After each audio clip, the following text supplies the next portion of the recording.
hander fired 5 scoreless innings against the Cubs at Wrigley back in April with 8 strikeouts. Around Baseball is sponsored by Great Clips. For your next haircut, go to Great Clips. It's going to be great. Final on the board. The Braves crush the Nationals 12-0. Meanwhile, the Mets are trailing in Toronto. It's the Blue Jays with a 6-2 lead in the top half of the 9th inning. Cubs entered play 5 back in the wild card race with 18 games to go. Here at Dodger Stadium, it's time for baseball. Cubs, Dodgers, Pat, Ron, next on The Score and the Southwest Airlines Cubs Radio Network. Catch every moment of every game all season long on the Chicago Cubs Radio Network. Discover you in Hamilton County, Indiana. Discover the artist, the foodie, the adventurer, and the kid in you, too. Discover all of you, all in one place. World-class music and art, local food, brews, and spirits, endless bike trails, and other thrilling outdoor adventures. Discover you in Hamilton County, Indiana. It's closer than you think. Plan your getaway at visithamiltoncounty.com. Hey, fantasy football owners, anybody can tell you what a good fantasy quarterback looks like, but it's the receivers that make or break your team. I'm Matt Harmon from Reception Perception. Join me and James Coe as we take a deep dive into the position that matters most, wide receivers. From the route trees to who plays better in man or zone, we provide the insights you need to draft the best wide receivers. As you prep for your draft, let us give you the coverage you need. Follow and listen to Reception Perception on the free Odyssey app or wherever you get your podcasts. This Odyssey Sports broadcast is presented by Health Markets. Shop for health insurance your way.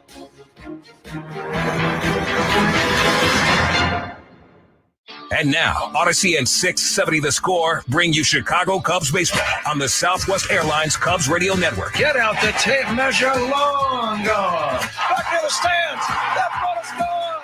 A game-winning home run. Can you believe it? This is what you came in for.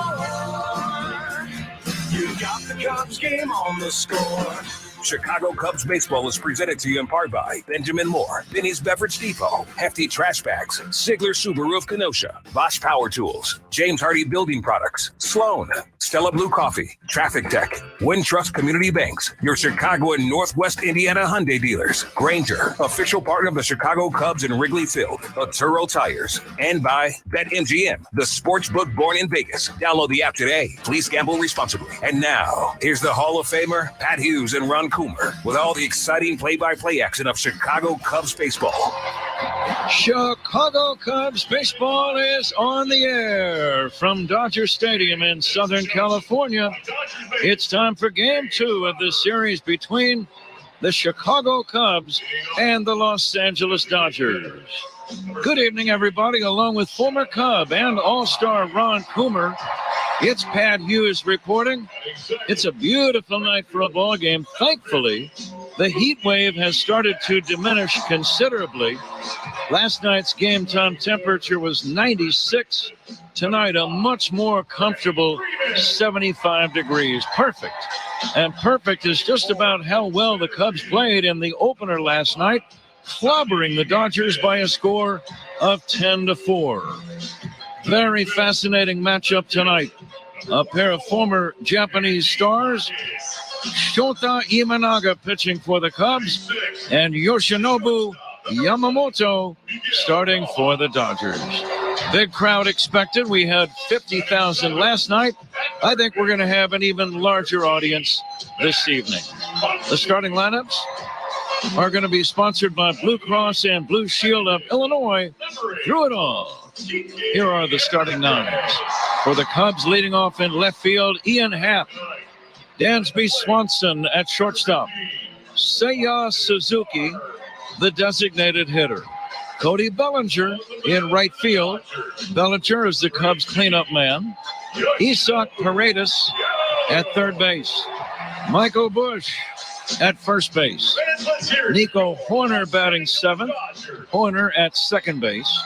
Pete Crow Armstrong in center and batting ninth, and doing the Cubs catching, Miguel Amaya.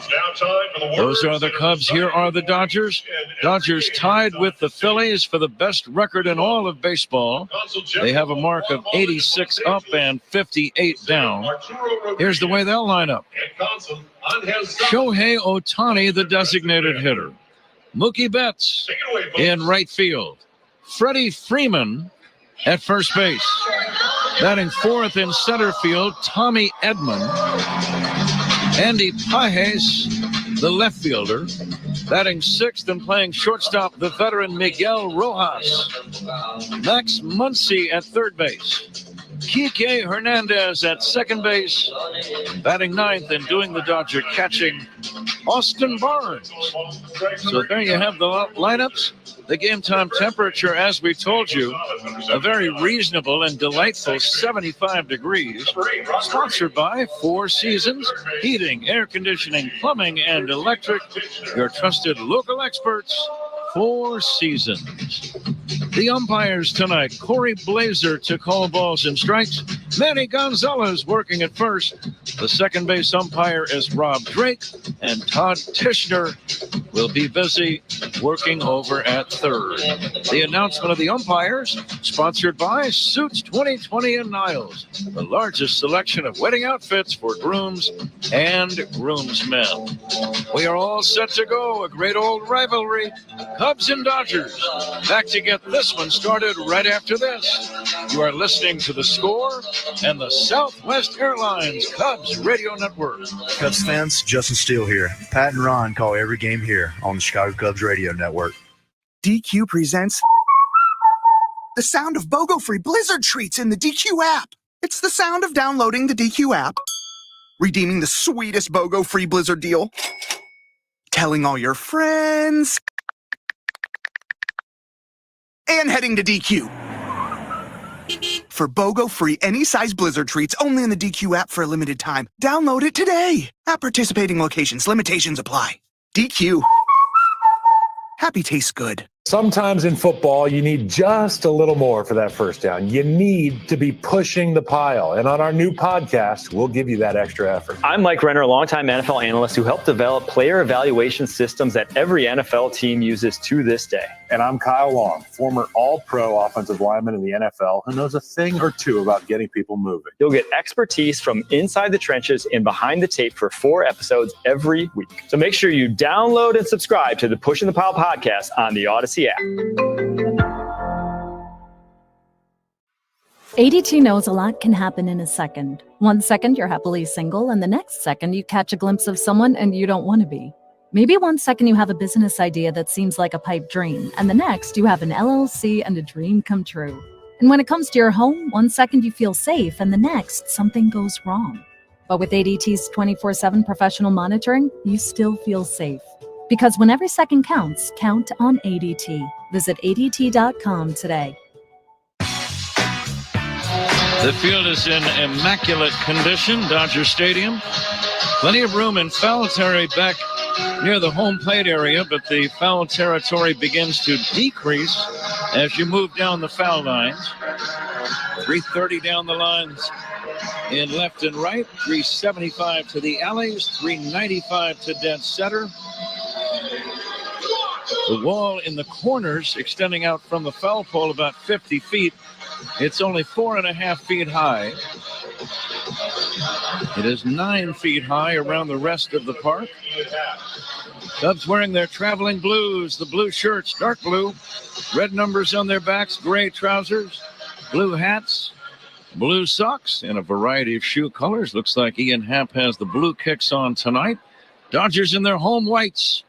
Bright white shirts and trousers. The rest is blue. Numbers, sleeves, socks. We are ready to go. First pitch to Ian Happ. Fastball strike, and away we go. Uniform description sponsored by Benjamin Moore. Transform your clubhouse into a Cubs house with Cubbies blue, Wrigley Field green, or marquee red, official paint of the Chicago Cubs. Benjamin Moore, curveball in for a strike. And Ron Coomer, as you think about the Cubs facing Yoshinobu Yamamoto, what's on your mind? Well, I think facing Yamamoto, the big key for the hitters tonight is to not chase that split and the breaking ball down. If you can get that ball up in the zone, you can do some damage against him. You just got to keep off that low split finger if you get behind in the count. Easy to say, not always easy to do. He does not look like he'd be a power pitcher. He's 5'10", 177 pounds. But that's misleading. Here comes the 1-2 now to Ian Happ. Changeup got him swinging, the ball in the dirt. The catcher Barnes lobs to first, and that's out number 1. We remember that game at Wrigley. We saw him back in April. It was a cold, sunny day, but he was throwing 95, and it looked hard. Yep. This is a breaking ball that he throws, and he does a very good job of getting on top of this breaking ball. And when I mean on top, I mean better than maybe anybody else in the league. And this ball is spinning, and it is going straight down. There's no side-to-side break on this pitch. It's a straight curveball down to the dirt. Dansby Swanson takes a strike. Fans still filing in. Lights are on, but they have not yet taken full effect. Gorgeous early evening here in L.A. Now the 0-1 to Dansby. Belted foul off to the right. Swanson 1 for 5 last night. Scored a couple of runs. It was really one of the Cubs' best overall performances, I felt, last night. They hit the ball, they pitched well, they made some great defensive plays. A lot to like about the Cubs game last night. The 0-2 check swing, did he go? No swing. Yeah, I would have to agree. I thought, Bellinger's big home run, a 2-run bomb, and then Michael Busch coming up right away and getting a base hit 2 hitters later to drive in another run. And Kyle did his job going into the 5th, but really kept this lineup at bay. And it was good defense. Pete Crow Armstrong with some very nice plays in center. Swanson swings and misses at a sinking fastball. Back-to-back strikeouts for Yoshinobu Yamamoto. Ron, I'm curious to see how deep into the game Yamamoto can go. This is his first major league appearance since June, so he's pitching on a big league mound for the first time in almost 3 months. He's been out with a rotator cuff strain. 2 down. Here is another fellow countryman from Japan, Seiya Suzuki, taking ball 1. I would guess you're going to probably see somewhere between 80 and 90 pitches at the most. But we will see. And I think a lot of it has to do with the stress of the game, too. Swing and a miss. A lot of movement, a lot of late downward movement from a lot of his pitches. Well, that was a little split fingered and ended up right at the dirt. Yoshinobu Yamamoto delivers. This one misses. 2-1 on Suzuki. Seiya 1 for 5 in last night's series opener. Hitting .270. And the pitch. Hit foul out of play. Lots of contributors for the Cubs last night. 16 hits as they built up the early lead and never looked back on their way to a relatively easy 10-4 win.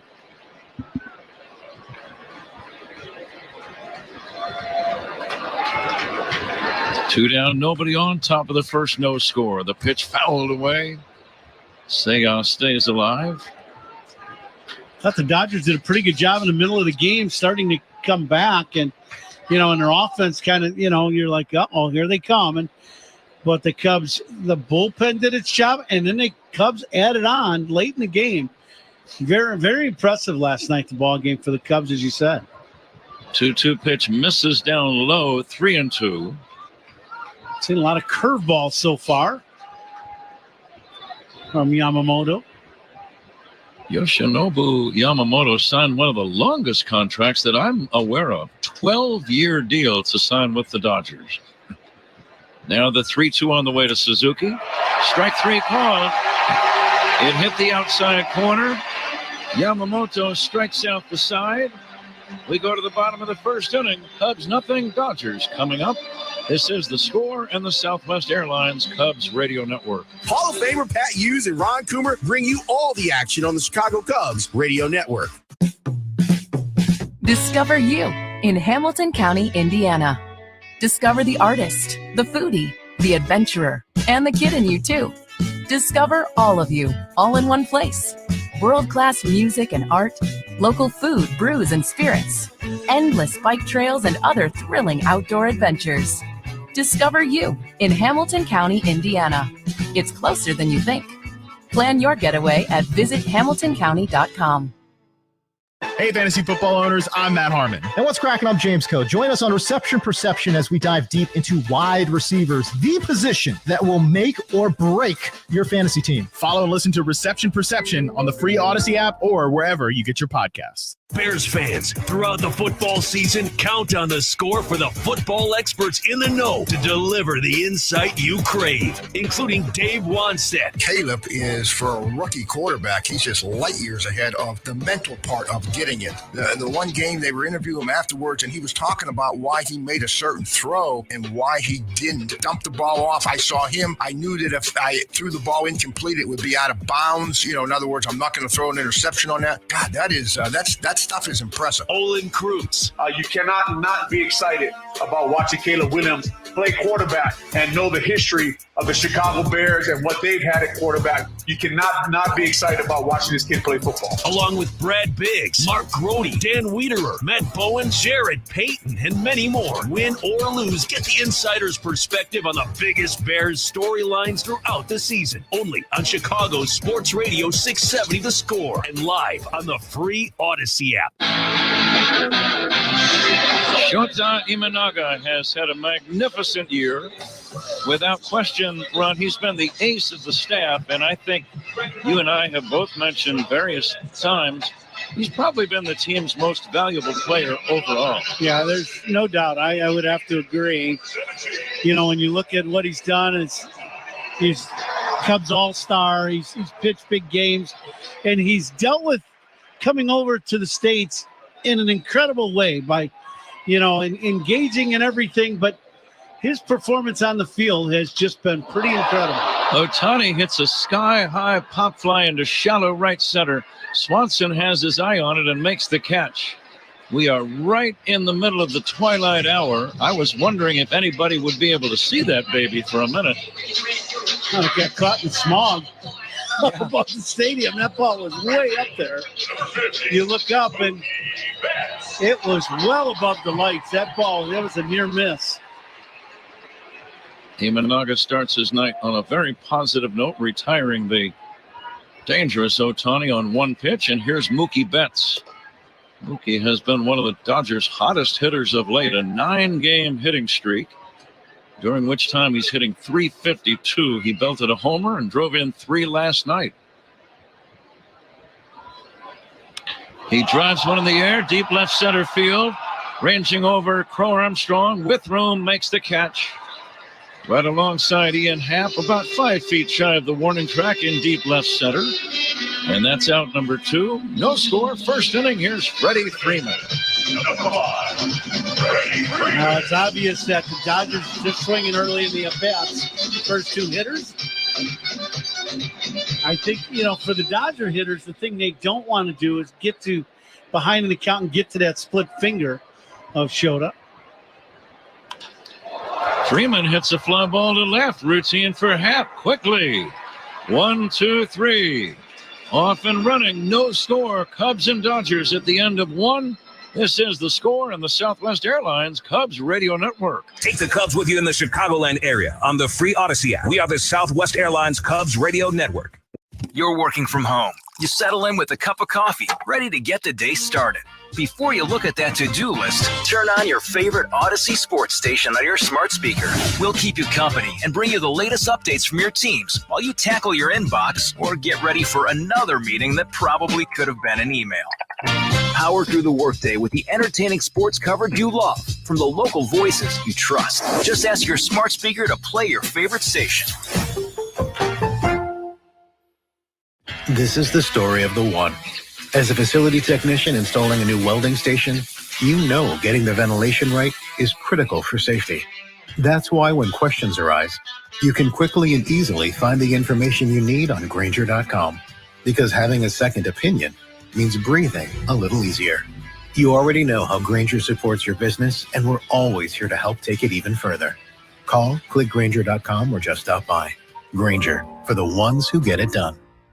All right, so there we were, cruising through the new open-air zoo, when I realized that the park was closing in like 15 minutes.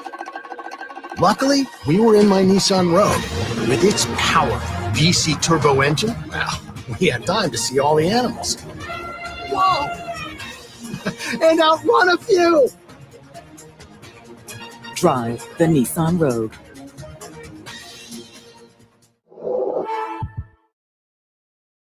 Look around. You can find cars like these on AutoTrader, like that car riding your tail. Or if you're tailgating right now, all those cars doubling as kitchens and living rooms are on AutoTrader too. Are you working out and listening to this ad at the same time? Well, multitasking pro, cars like the ones in the gym parking lot are for sale on AutoTrader. New cars, used cars, electric cars, maybe even flying cars. Okay, no flying cars, but as soon as they get invented, they'll be on AutoTrader. Just you wait. AutoTrader. Cubs and Dodgers scoreless after one. The first inning was powered by Invesco QQQ. Tomorrow's innovation awaits with Invesco QQQ. Let's rethink possibility. Invesco Distributors Incorporated. Pat? All right, Zach, the Cubs leadoff man in the first inning is always presented by Benny's Beverage Depot. If a Cub leadoff hitter gets a base hit to start a ball game, Benny's will donate $100 to the Greater Chicago Food Depository. If you can't find it at Benny's, it's probably not worth drinking. Cody Bellinger first up, second inning, no score. First pitch taken outside by Cody. Belted a 2-run homer in the first inning last night, a tape measure number, 430 feet. He takes low and inside from Yamamoto. Yeah, that ball he hit last night went over halfway up the bleachers in straight right. Cubs never looked back after that swing of the bat. Now the 2-0 pitch on the way to Cody. Swing and a miss. Power against power. Yeah, that's good fastball, 96 miles an hour. Top of the zone, Cody with a big swing. Speed Gun tonight, as always, powered by Xfinity. Stream sports with Xfinity because it's only live once. Now the next pitch. Bellinger takes the fastball at the knees. Cody didn't like that call by Corey Blazer. Now he had a good reason. That pitch is down a little bit. It's borderline, but down. Yeah. Swing and a miss. Bellinger fooled on a breaking ball. Did not have one of his better cuts. And that's out number one. And Yamamoto has begun his night with 4 consecutive strikeouts. And the batter now is Isaac Paredes. Yeah, so far it's been a really good fastball, curveball, split, and those are his 3 pitches he goes to most of all. Last pitch, a split finger to Bellinger for strike 3. Paredes 2 for 4 last night in the series opener, takes a strike. Go ahead, Ron. I was going to say, Corey Blazer's strike zone is generous tonight so far. If this stays this way, these two guys are going to have a heck of a night pitching. There's another called strike. 0-2 on Paredes. Thinking of this matchup, though, between 2 excellent Japanese stars, Yamamoto and Imanaga for the Cubs, I would have thought that they had matched up before in some games over in the land of the rising sun, but they never did. So this is the first time they've ever opposed each other, and you can just imagine how excited they must be about that fact alone. Yeah, I would agree. Absolutely. Yeah. Second inning sponsored by Southwest Airlines. Remember, on Southwest, 2 bags fly free. Yeah, that's interesting. I'm surprised when I read that they had never hooked up. It's a little bit of an age difference that has something to do with that, probably, Ron. Shota right around 30, and I believe Yamamoto is 25 years old. Here comes the 1-2 pitch now to Paredes. Chopped foul. How about the 12-year contract the Dodgers gave him? Yeah. Lengthy. Yes, very, very much so. Yeah, and, it's one of those things. You don't see a lot of those in our game any longer. But, they targeted him, and they went out and got him. The pitch to Isak, hit high in the air, foul left side. Well, when you think about it, they signed Shohei Ohtani to a 10-year deal right around the same time. So obviously those are two of their cornerstones for the next decade plus. But Ohtani was a guy that, when you looked at him, he had a track record here in the States as maybe the best player in our country right now playing in Major League Baseball. You know, when you go out and sign a guy to a 12-year deal, that's rolling the dice a little bit because you just don't know how it's going to pan out. Now the 1-2 to Isaac Paredes. Line drive toward left field, base hit. Kept the hands back nice on that off-speed pitch. It was probably down below the zone, but he gulped a solid liner into left. It's a one-out single in a scoreless game. Second inning, and the batter, Michael Busch. Yeah, good job by Paredes, as you said. He does keep the hands back. That off-speed pitch down in the zone, that was definitely low, but Paredes hammered that ball in the left field.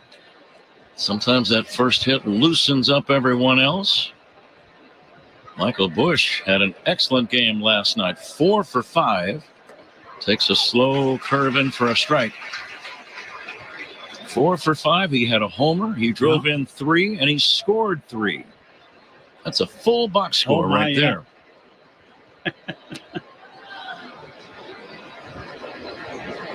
The 0-1.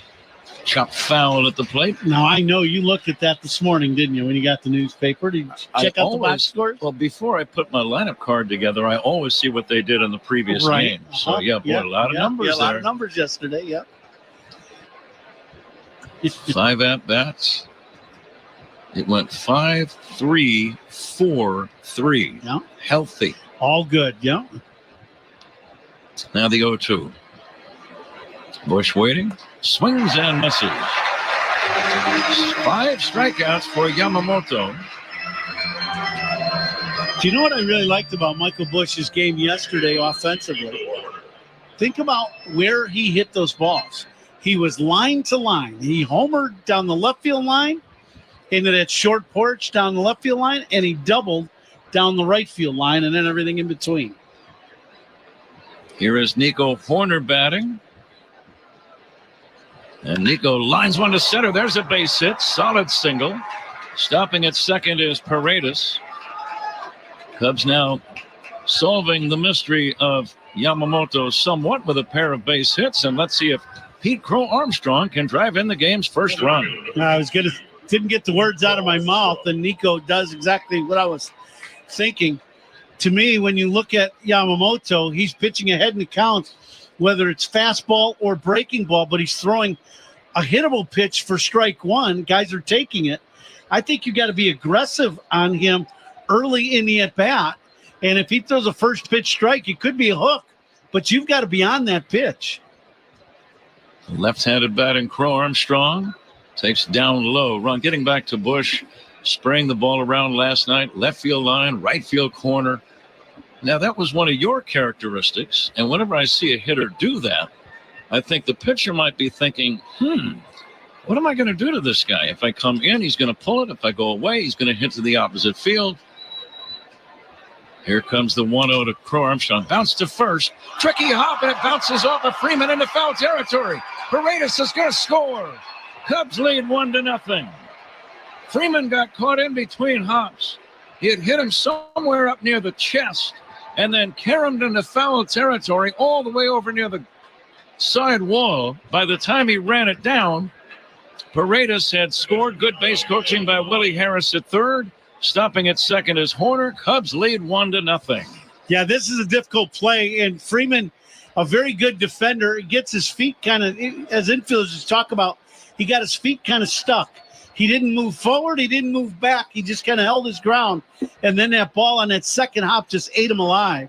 Hit him off the middle of the chest and into the sidewalk. Yeah, let's see if Miguel Amaya can really make it a costly error. E3, the scoring, no RBI, but Crow Armstrong put the ball in play. He is at first. Horner at second, 2 very good base runners. Amaya takes a pitch off the inside. They gave that a base hit. Wow. I wouldn't put it in ink, partner. Just saying. Ask Freeman how he feels about that. Amaya now waiting for the 2-0 pitch. Miguel hits a fly ball to right. Pretty well hit. Betts going back with a play, makes the catch. But some very good at-bats by several hitters for the Cubs in the second inning. They scratch out a run on 3 hits and leave a pair after 1.5. Cubs 1, Dodgers nothing. This is the score on the Southwest Airlines Cubs Radio Network. Cub fans, Nico Horner here. Pat and Ron call every game here on the Chicago Cubs Radio Network. If you need windows, you need Climate Guard. We've been making windows in Chicago for over 45 years. Purchase with confidence, backed by our price match guarantee. Great financing available. Visit climateguardwindows.com today to schedule a free in-home estimate. Discover you in Hamilton County, Indiana. Discover the artist, the foodie, the adventurer, and the kid in you too. Discover all of you, all in one place. World-class music and art, local food, brews, and spirits, endless bike trails, and other thrilling outdoor adventures. Discover you in Hamilton County, Indiana. It's closer than you think. Plan your getaway at visithamiltoncounty.com. Sometimes in football, you need just a little more for that first down. You need to be pushing the pile. And on our new podcast, we'll give you that extra effort. I'm Mike Renner, a longtime NFL analyst who helped develop player evaluation systems that every NFL team uses to this day. And I'm Kyle Long, former all-pro offensive lineman in the NFL who knows a thing or two about getting people moving. You'll get expertise from inside the trenches and behind the tape for 4 episodes every week. So make sure you download and subscribe to the Pushing the Pile podcast on the Odyssey app. Thursday, September 19th is Deaf Inclusive Night. Interpreters will be present for announcements, the national anthem, the 7th inning stretch, and more. Fans who purchase through Cubs.com/specials receive a special edition Cubs t-shirt. Huh? All right, Zach, thank you. We're going to play the Benny's Beverage Depot attendance game in this second inning. If you can't find it at Benny's, it's probably not worth drinking. Cubs lead 1-0. Tommy Edman will lead off the second inning for the Dodgers. Drives one in the air, deep left field, trouble in the corner. That ball is going to be a home run for Tommy Edman. Just fair, right down the line. Got back in about 3 rows. And just like that, this ball game is tied 1-1. Now Edmonds right away, he's jumping on his first pitch. It's a 4-seam fastball up. It's about belt high though. Outer half, not outside corner, outer half. Edmonds right on time as he hits this ball down the line for a home run.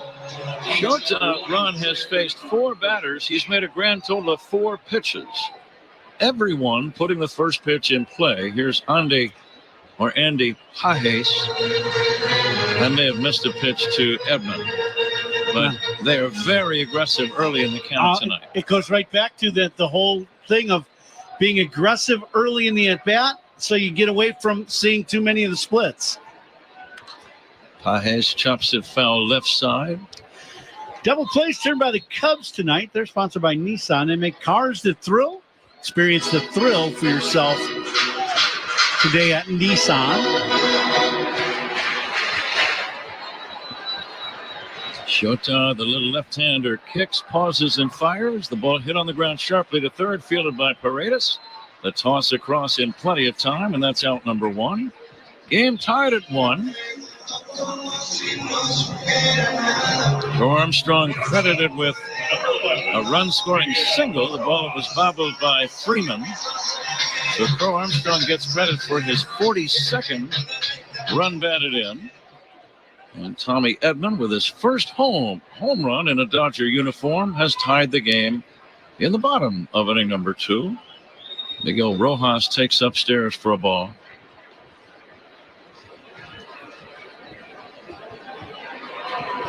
Rojas 1 for 4, still able to hit and put the ball in play, hitting .285. Swing and a miss, beautiful changeup. Yeah, he's 35 years old and playing shortstop for the Dodgers. Playing every day, and as you said, great numbers. 245 or 285.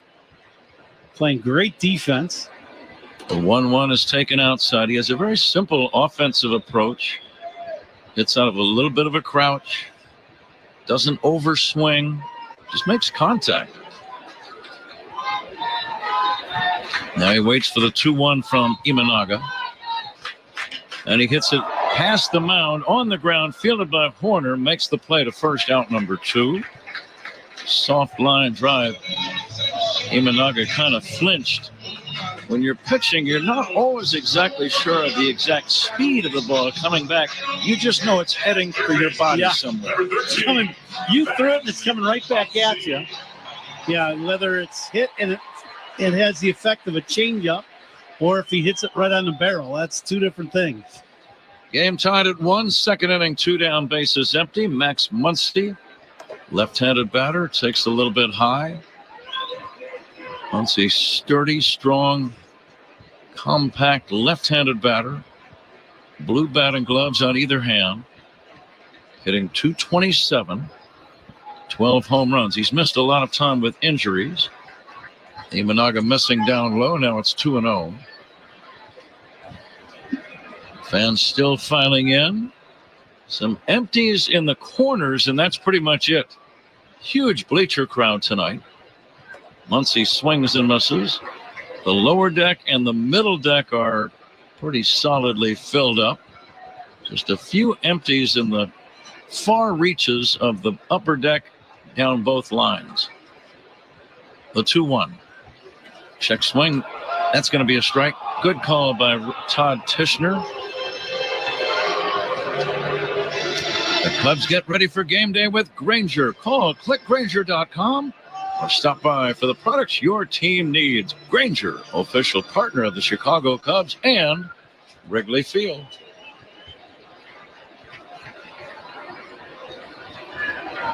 Shota Imanaga deals. Check swing, strike 3. Fooled him on a good breaking ball. Muncy out on strikes. Dodgers get even on the home run by Tommy Edman.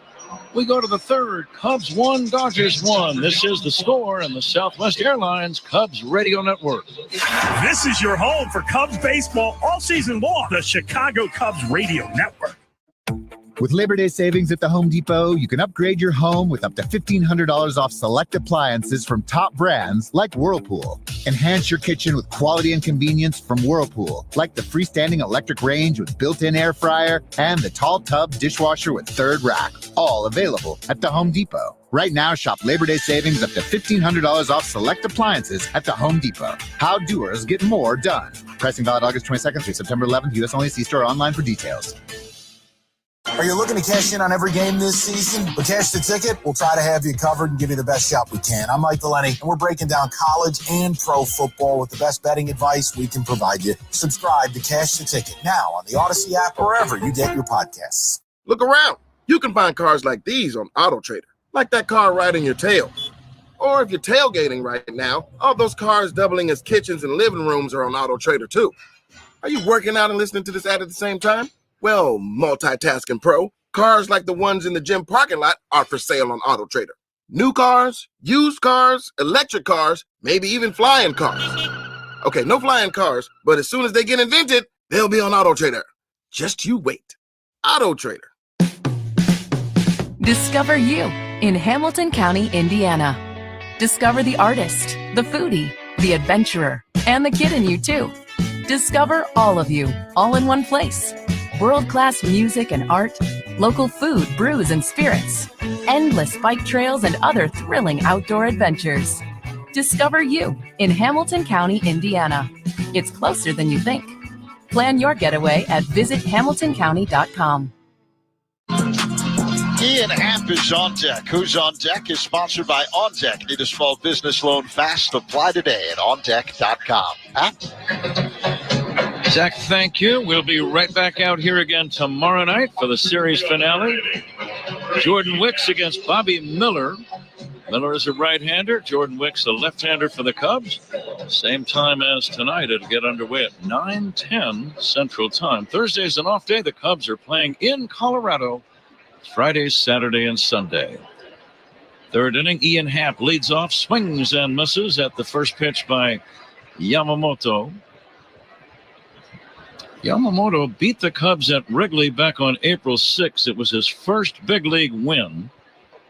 Fastball is down low. But again, tonight making his first major league start since the middle of June. He worked 2 innings in that final game and was diagnosed with a rotator cuff strain. Swinging a smash foul past the jumping body of Willie Harris, the third base coach. Willie's had some action the last couple nights. One sizzled over his head yesterday. He's going to walk down a little closer to the third base umpire, Todd Tishner. That's much smarter. Yeah. Now the 1-2.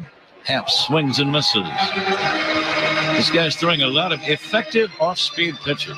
Yeah, he mixes up the a straight drop curveball. So he really gets on top of it with great tumbling action, and then he's got a good split. The split he throws much harder than the curveball. Split he throws, which a lot of guys throw their fastball, between 91, 92, even up to 93 miles an hour. Dansby Swanson will try to start a rally here in the third. Takes outside, a 1-1 game. I'll go ahead and start the guesses in the Benny's Beverage Depot attendance game. Here comes the 1-0. Swinging a foul at the plate. I'll guess 51,515. Okay. I will say 52,000. Flat? You say that with it's like that's like either you really hate my guess or you're like, huh? It's actually neither. It's actually neither. It's just kind of something that I felt like saying at that time, and then I was ready to move on. And I still am. Here's the 2-1 pitch on the way. In there for a strike to Dansby in the count 2-2. But thanks for asking. Yeah. Nice to know you care. Yeah, same about my guess. That was that was flat.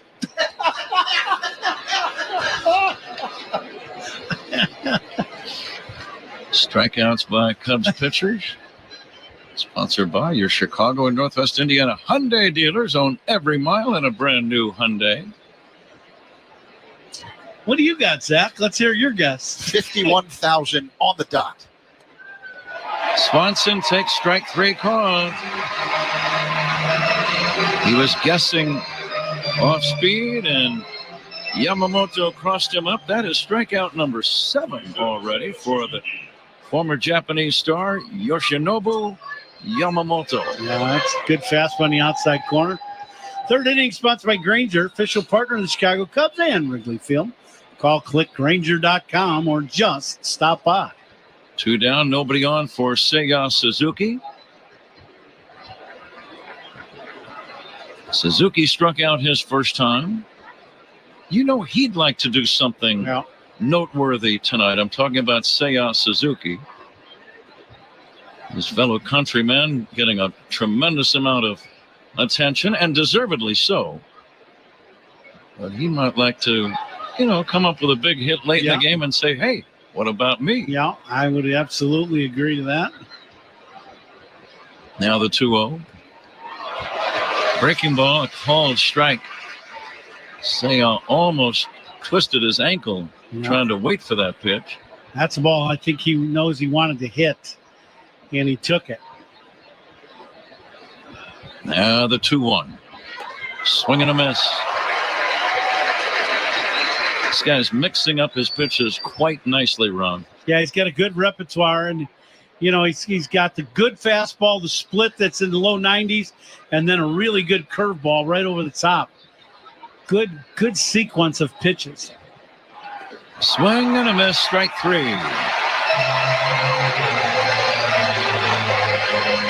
Yamamoto strikes out the side. He has struck out the first 3 Cubs hitters twice each. We go to the bottom of the third. Cubs 1, Dodgers 1. This is the score on the Southwest Airlines Cubs Radio Network. If it happens in a Cubs game, it happens right here on the Chicago Cubs Radio Network. Fantasy freaks and geeks. What's cracking? It's your boy James Koh back with my brand new project, the Sleeper King Football Podcast. Look, I get it. Okay, there's a lot of fantasy pods out there, but we're going to keep this one light, 15 to 20 minutes, 4 to 5 times a week. And man, we are going to pack it with all the info you need, season long, weekly projections, and of course, sleepers. Follow and listen to the Sleeper King Football Podcast on the free Odyssey app or wherever you get your podcasts. Look around. You can find cars like these on AutoTrader, like that car riding your tail. Or if you're tailgating right now, all those cars doubling as kitchens and living rooms are on AutoTrader too. Are you working out and listening to this ad at the same time? Well, multitasking pro, cars like the ones in the gym parking lot are for sale on AutoTrader. New cars, used cars, electric cars, maybe even flying cars. Okay, no flying cars, but as soon as they get invented, they'll be on AutoTrader. Just you wait. AutoTrader.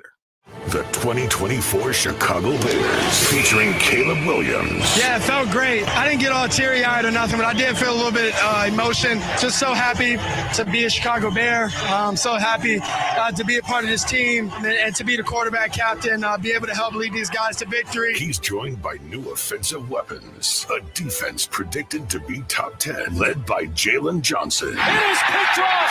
Jalen Johnson seals the deal. And a head coach with a lot to prove in year 3. Caleb, his disposition when he had a little adversity on the sideline was excellent. This isn't your grandpa's Bears. This is the 2024 Chicago Bears. A new era has begun. Keep it on the score all season long as we cover every game, all the drama, and every storyline as this historic season unfolds. Only on Chicago Sports Radio 670, The Score, and live on the free Odyssey app. The out-of-town scoreboard is fueled by Citgo Dry Clean Gasoline. When you start with Citgo, you're good to go. Blue Jays knock off the Mets 6-2, while the Braves crush the Nationals 12-0. So that means that the Mets and Braves are now tied for the final wild card spot in the National League. The Cubs 4.5 games behind both of them, pending the result of tonight's game here in Los Angeles, Pat. As we have been saying, Zach, for the Cubs, for the time being, every game is pretty much a must-win. We go to the bottom of the third. Kike Hernandez will take a strike.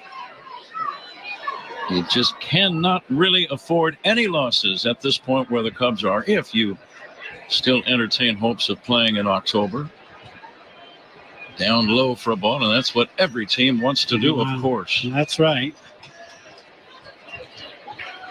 Just need a little help. The Cubs need to get on like 3 or 4 game win streak and get a little help from some other teams and have those 2 teams go into a 2 or 3 game losing streak.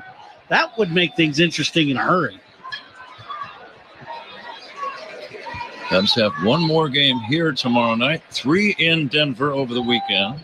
The homestand features 3 against Oakland and 4 against Washington. Swing and a miss. Good off-speed pitch by Shota Imanaga. And Kike Hernandez way out in front. Ball game tied at 1, 3rd inning. Hernandez hitting .215. The well-traveled Kike Hernandez. And the pitch on the way. Off-speed down low, 3-2. He seems to have had his best days in a Dodger uniform. Certain guys, Ron, that have jumped around from team to team.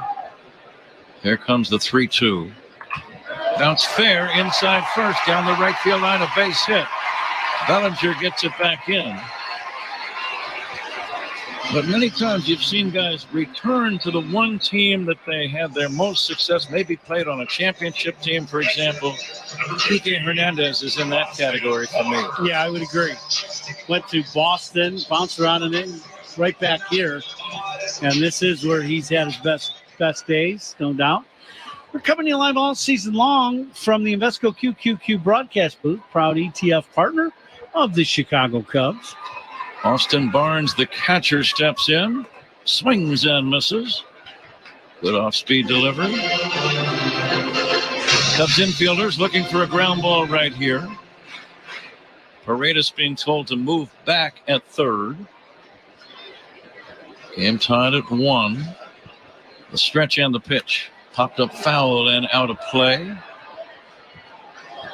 Yeah, I think with this infield, you know, playing in, if a guy's not a bunter, well, you play, you know, the deeper you can play, the better off you are with the speed of this infield and how quick the ball gets on you.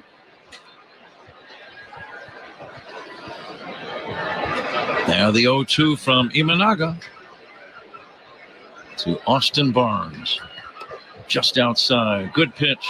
Close enough that a lot of hitters might have chased it. Cubs baseball brought to you in part by Grainger, official partner of the Chicago Cubs and Wrigley Field. Call clickgrainger.com or just stop by.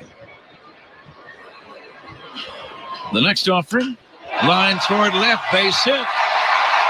Stopping at second is Hernandez.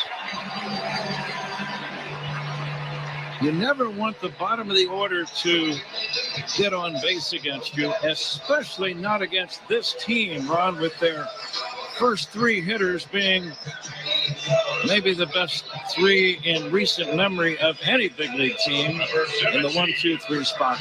Yeah, now you got to go through with nobody out, 2 men on, Ohtani, Betts, and Freeman. Shohei Ohtani flied to shallow center. He actually popped out to Swanson.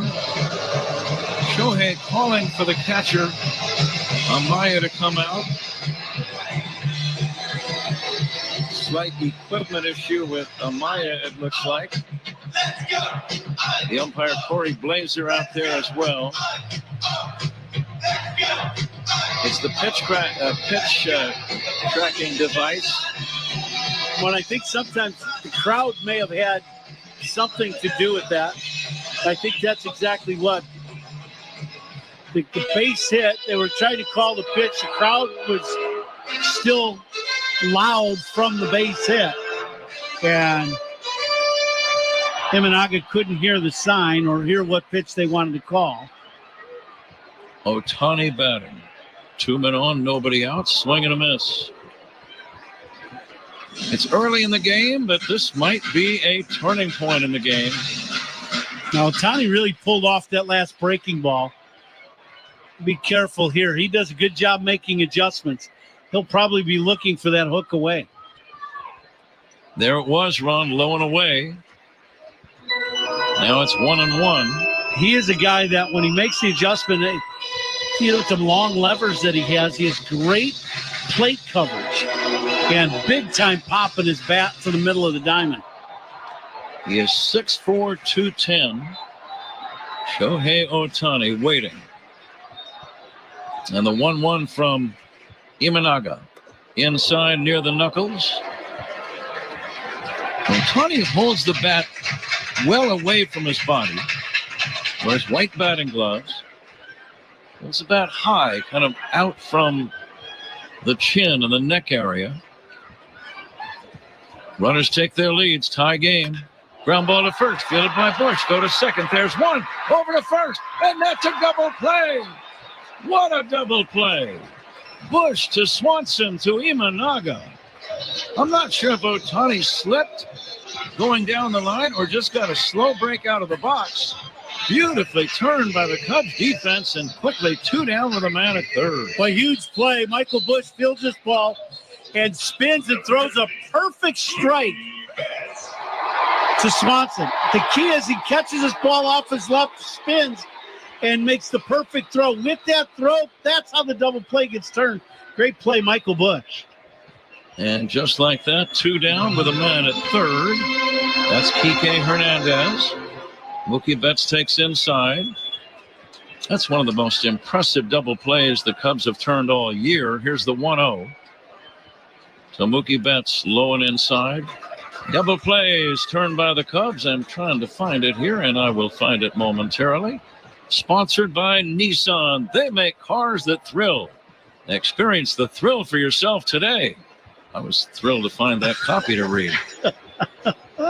Here's the 2-0 pitch. Swing and a miss. Nice splitter there. What's on your mind here, Ron?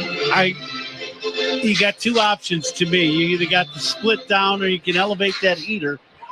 You just threw the split down. I'd go in an up and in fastball and see if you can get a little chase. From the stretch, the 2-1. Bounce to third, fielded by Paredes. The toss across. He got him.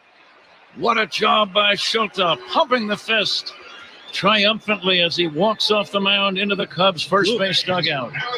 No runs for the Dodgers. They leave one. At the end of 3, Cubs 1, Dodgers 1. This is the score on the Southwest Airlines Cubs Radio Network. Cubs fans, Jameson Tyone here. Pat and Ron call every game here on the Chicago Cubs Radio Network. Discover you in Hamilton County, Indiana. Discover the artist, the foodie, the adventurer, and the kid in you, too. Discover all of you, all in one place. World-class music and art, local food, brews, and spirits, endless bike trails, and other thrilling outdoor adventures. Discover you in Hamilton County, Indiana. It's closer than you think. Plan your getaway at visithamiltoncounty.com. Baseball season is heating up.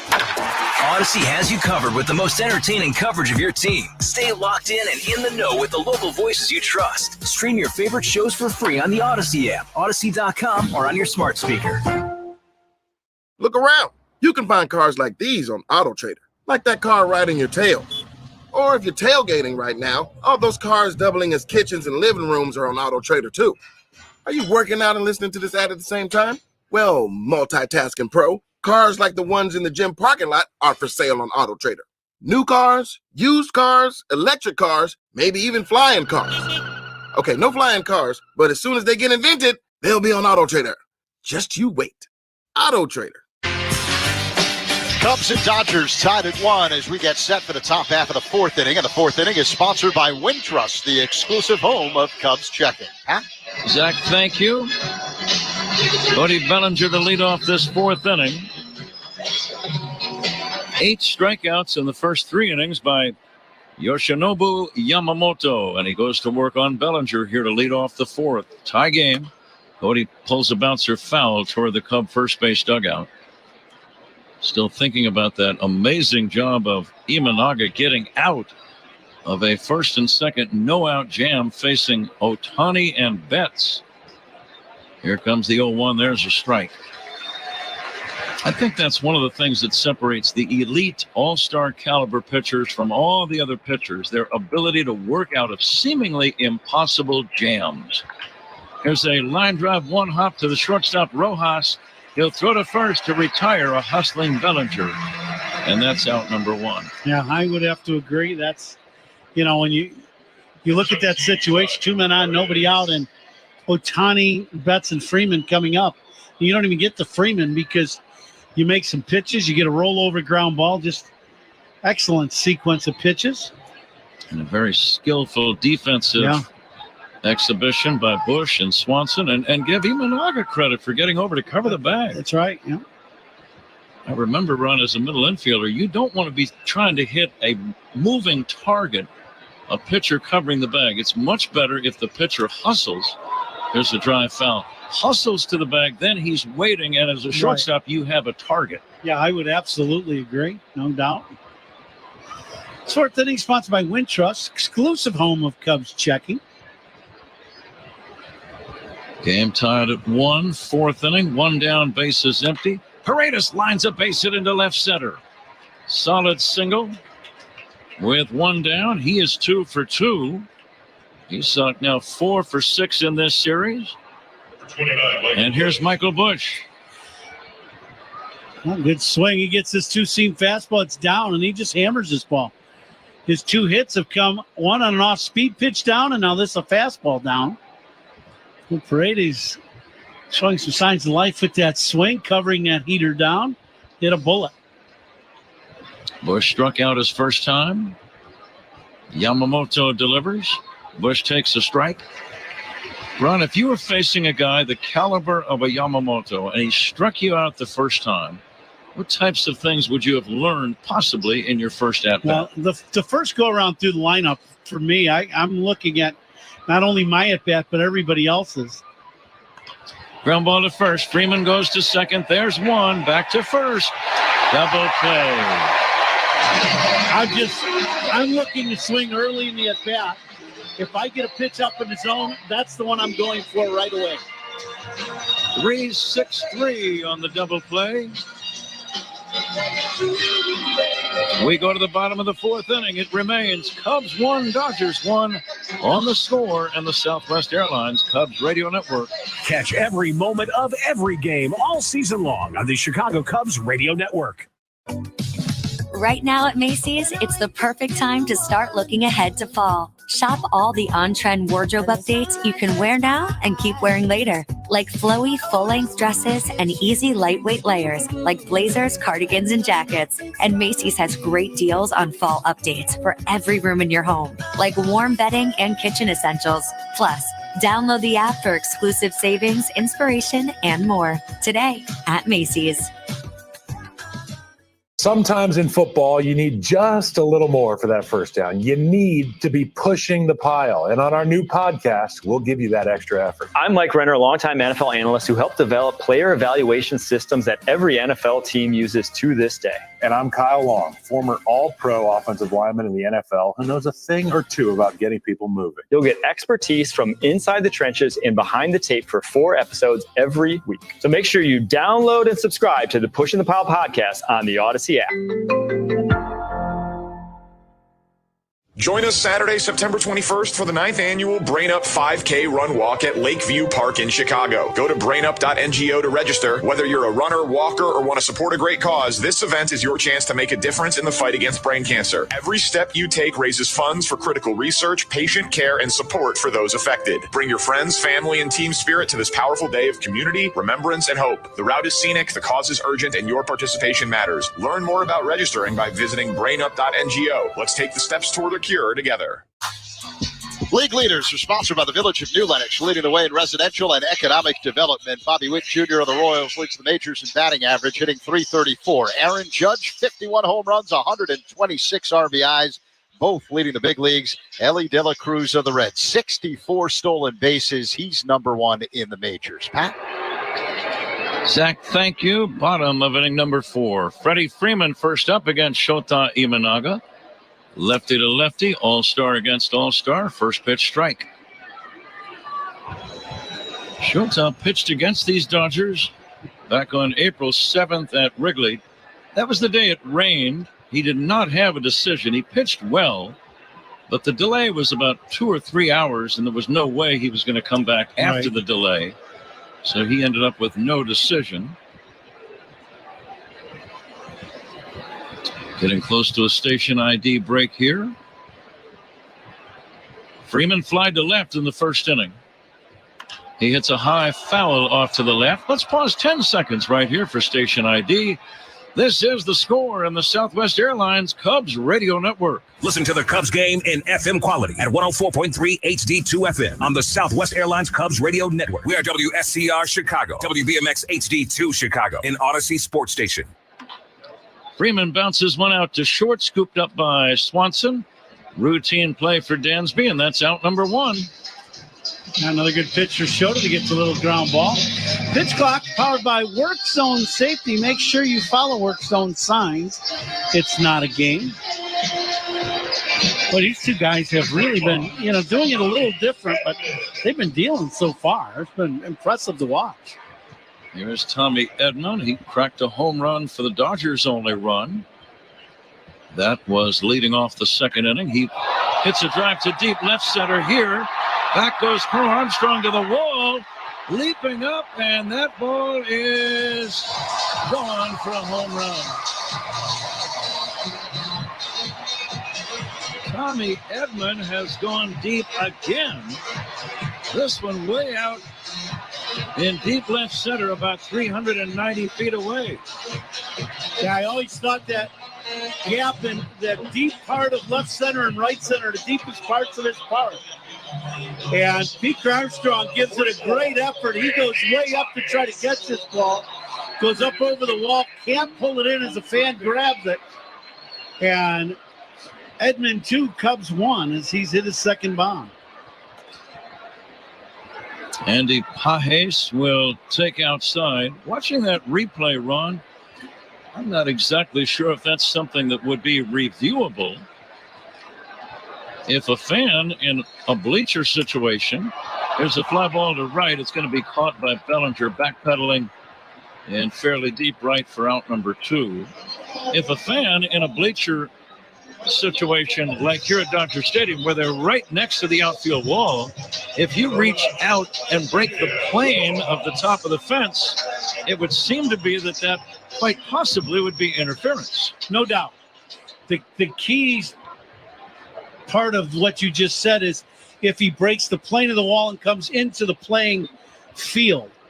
In the replay, when I saw that one, that Pete Armstrong was over the wall and into the stands trying to pull it back, and the ball landed. The guy almost hit the guy in the chest.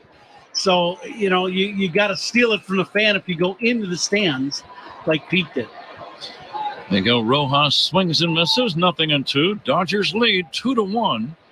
A pair of solo home runs by a guy that had not homered all year. Tommy Edman. Attention media, this is the 4th multi-homer game for Tommy Edman. 4th career multi. Miguel Rojas waiting for the 0-2. And he'll line one down the left field line, foul and out of play.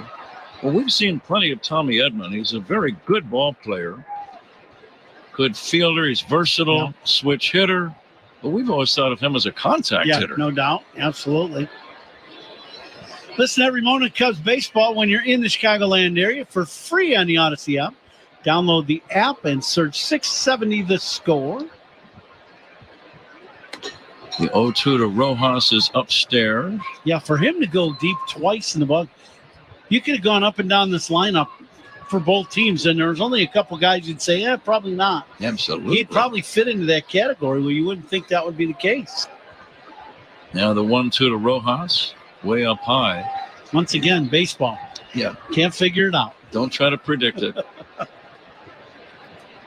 The first one was right down the line in left. Now, that one was understandable. The one out to deep left center, not quite so understandable. Lights have taken full effect. Breaking ball is down low. And generally run out on all of these ballparks on the West Coast. When it gets to be nighttime, the Pacific air takes over, and the ball does not carry as well as it does during the daytime hour. I would agree, and I think last night was different because of the heat. It was 90 degrees at the end of the game last night. That ball's fouled off to the right. Today now, I think, as you were talking about, it's 75 degrees at game time, which is more of the norm here. Mm-hmm. I think this park plays to what you're saying. More of the way it's traditionally played. Here at night, the ball's not going to carry nearly as well. Rojas takes strike 3 call. The Dodgers take the lead on Tommy Edman's second homer of the game. Zach Zaidman's going to join Ron Coomer in a moment. At the end of 4, Dodgers 2, Cubs 1.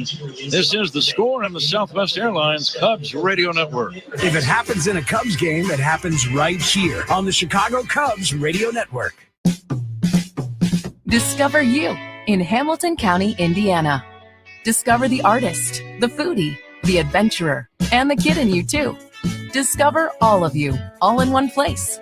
World-class music and art, local food, brews, and spirits, endless bike trails, and other thrilling outdoor adventures. Discover you in Hamilton County, Indiana. It's closer than you think. Plan your getaway at visithamiltoncounty.com. I'd rather ride a bike with my kids. Faster! I'd rather play catch with my dog than catch pneumococcal pneumonia.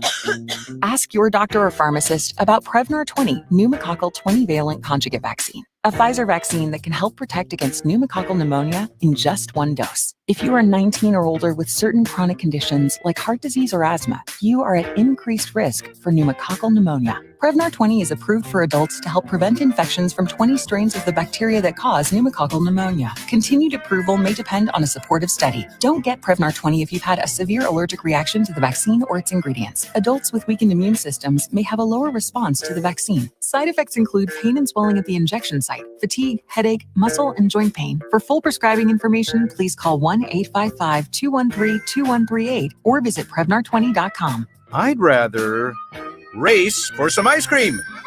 Let's go. Schedule your vaccination today at Prevnar20.com. Bears fans, throughout the football season, count on the Score for the football experts in the know to deliver the insight you crave, including Dave Wanstead. Caleb is, for a rookie quarterback, he's just light years ahead of the mental part of getting it. The one game they were interviewing him afterwards, and he was talking about why he made a certain throw and why he didn't dump the ball off. I saw him. I knew that if I threw the ball incomplete, it would be out of bounds. You know, in other words, I'm not going to throw an interception on that. God, that stuff is impressive. Olin Kreutz. You cannot not be excited about watching Caleb Williams play quarterback and know the history of the Chicago Bears and what they've had at quarterback. You cannot not be excited about watching this kid play football. Along with Brad Biggs, Mark Grody, Dan Wiederer, Matt Bowen, Jared Payton, and many more. Win or lose, get the insider's perspective on the biggest Bears storylines throughout the season. Only on Chicago's Sports Radio 670 The Score and live on the free Odyssey app.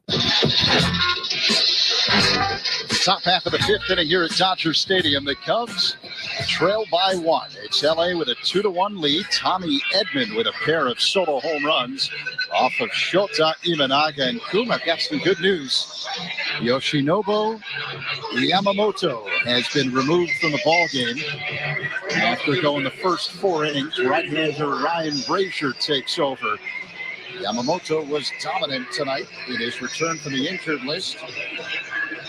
4 innings, 4 hits, 1 run, no walks, 8 strikeouts.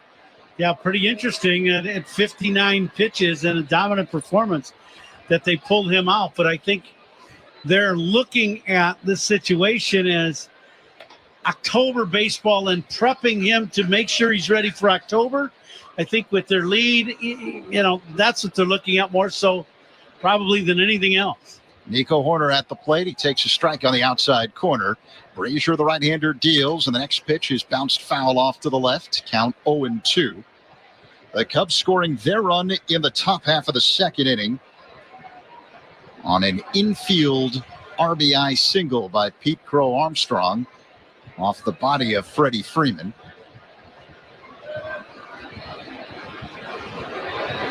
PCA on deck for the Cubs. Horner at the plate, waiting for the 0-2 delivery. Brazier deals. A check swing at a pitch low and outside. Strike 3 on appeal, says the first base umpire Manny Gonzalez, saying that Nico offered at that pitch. 1 away. Now a breaking ball down and away for strike 3. Kind of surprised they haven't changed it. I guess it shouldn't surprise me what we've seen this season, but you get a 2-hopper hit right to the first baseman. I know it's a tough play.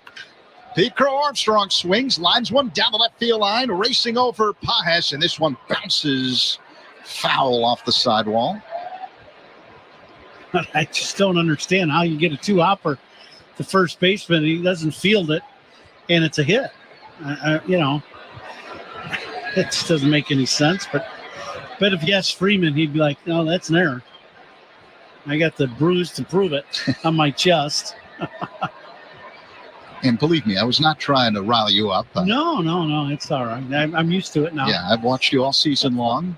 You are not a fan of official scoring in Major League Baseball during this 2024 season. And you make great points. Pete Crow Armstrong waits. Here's the 0-1 delivery. He swings and misses. At a fastball from the right-hander Brazier. 0-2 the count. I just think this is the big leagues. You're expected to make plays. You got a glove. We've seen some that you just absolutely shake your head at, but that's all right.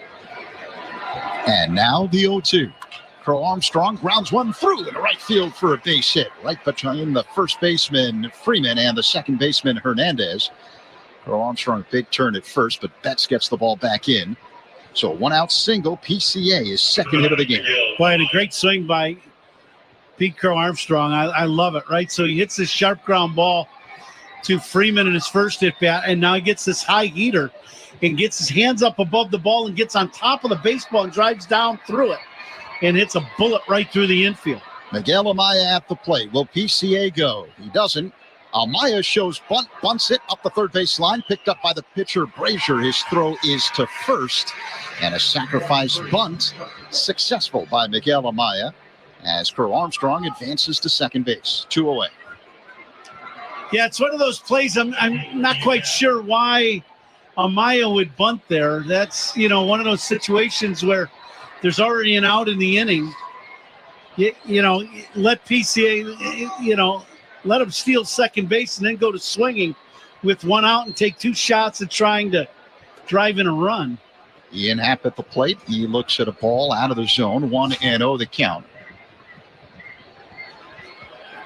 Bunts by Cubs batters are sponsored by Fireplace and Chimney Authority. Visit online or their Elmhurst and Lyle showrooms. 2-1 Dodgers, 2 away.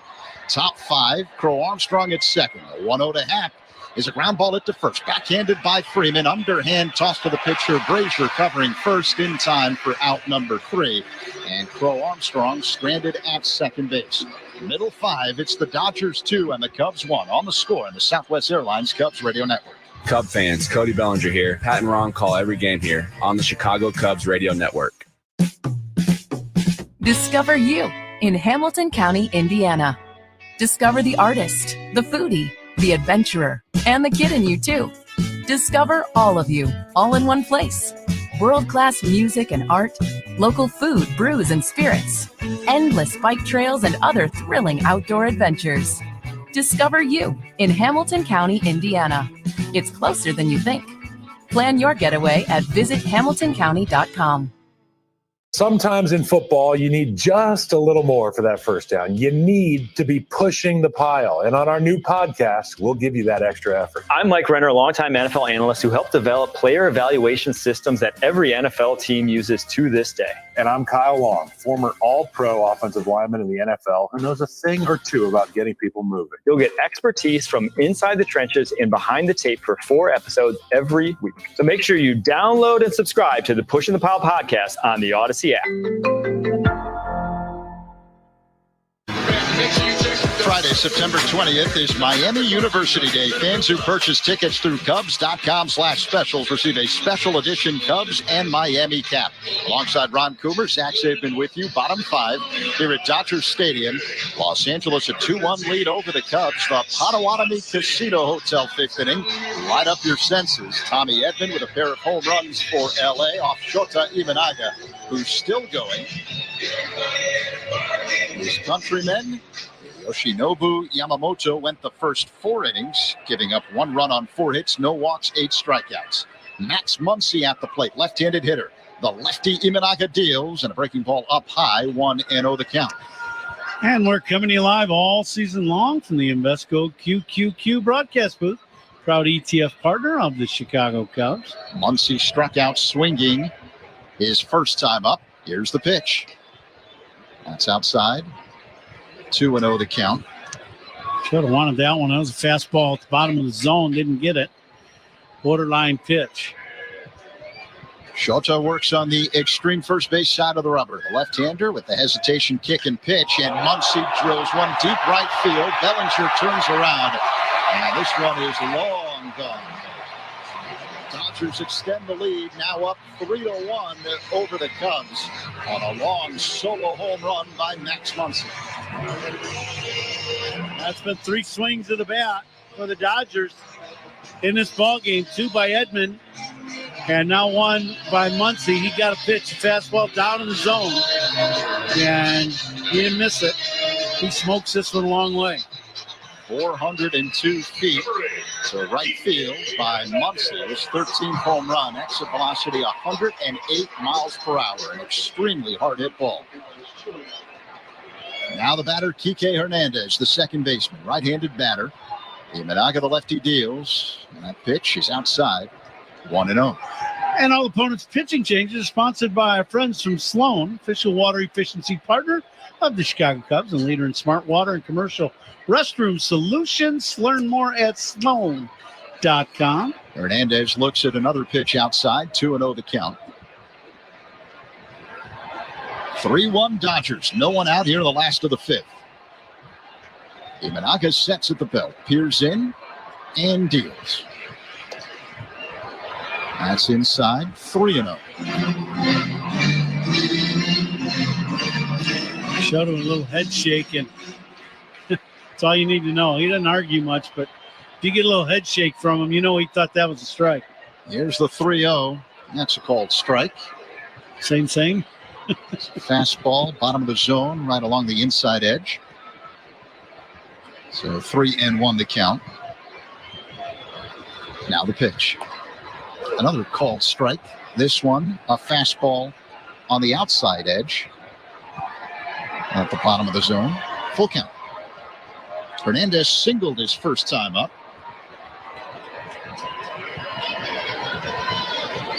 Well, if you throw a split finger close here, you should get a strikeout.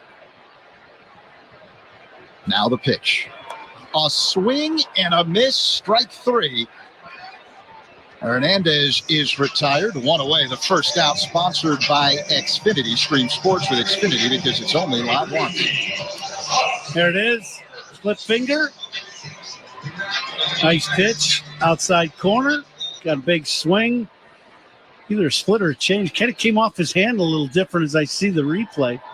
But it's the off-speed pitch we're looking for down and away to get the punch out. Austin Barnes fouls the first pitch he sees from Imanaga. Out of play off to the right, 0-1.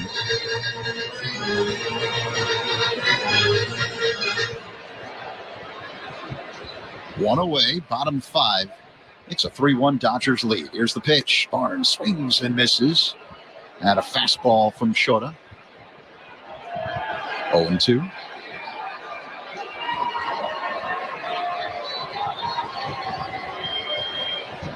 Talking to Craig Counsell prior to tonight's ball game, and he said Shota was pumped to be facing Yamamoto here in this game today.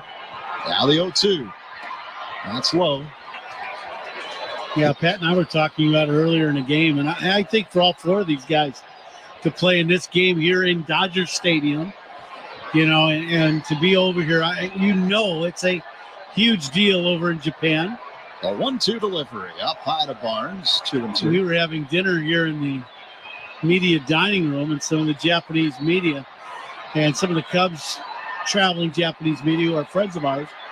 They were talking to Cass, and he was, big day today, and everybody was, it is a big day. This is a great matchup by 2 good teams and 2 good countrymen who have come over this year. So a lot of fun for star players over there playing here, and you get Dodger Stadium, 50,000 against the Cubs. Pretty cool.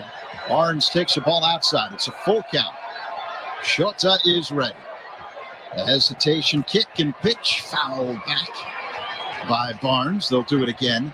In the background, you're probably hearing a lot of noise. That's because the human wave is rippling through Dodger Stadium as we speak. It's an LA thing for sure. You never see this at Wrigley Field. The human wave. I've never heard it called the human wave.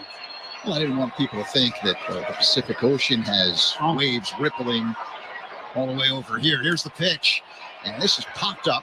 Shallow right field, a triumvirate of Cubs in the area. It's the second baseman, Horner, who calls everybody off and makes the catch. 2 away as Barnes is retired. I'll just say this. If the Pacific Ocean's waves are coming here to Dodger Stadium, you'll be broadcasting by yourself, because I'll be the heck out of here. Yeah, that's why I made sure to point out it's a human wave rippling through Dodger Stadium. I don't know why they do it here. They don't do it at Wrigley, I think because fans are never bored at Wrigley, right? Shohei Ohtani at the plate. Imanaga deals. A swing and a miss at a pitch way out of the zone, low and outside. 0-1. Ohtani looking for a fastball in and got slider away. That's called getting caught cheating for a certain pitch, and we didn't get it.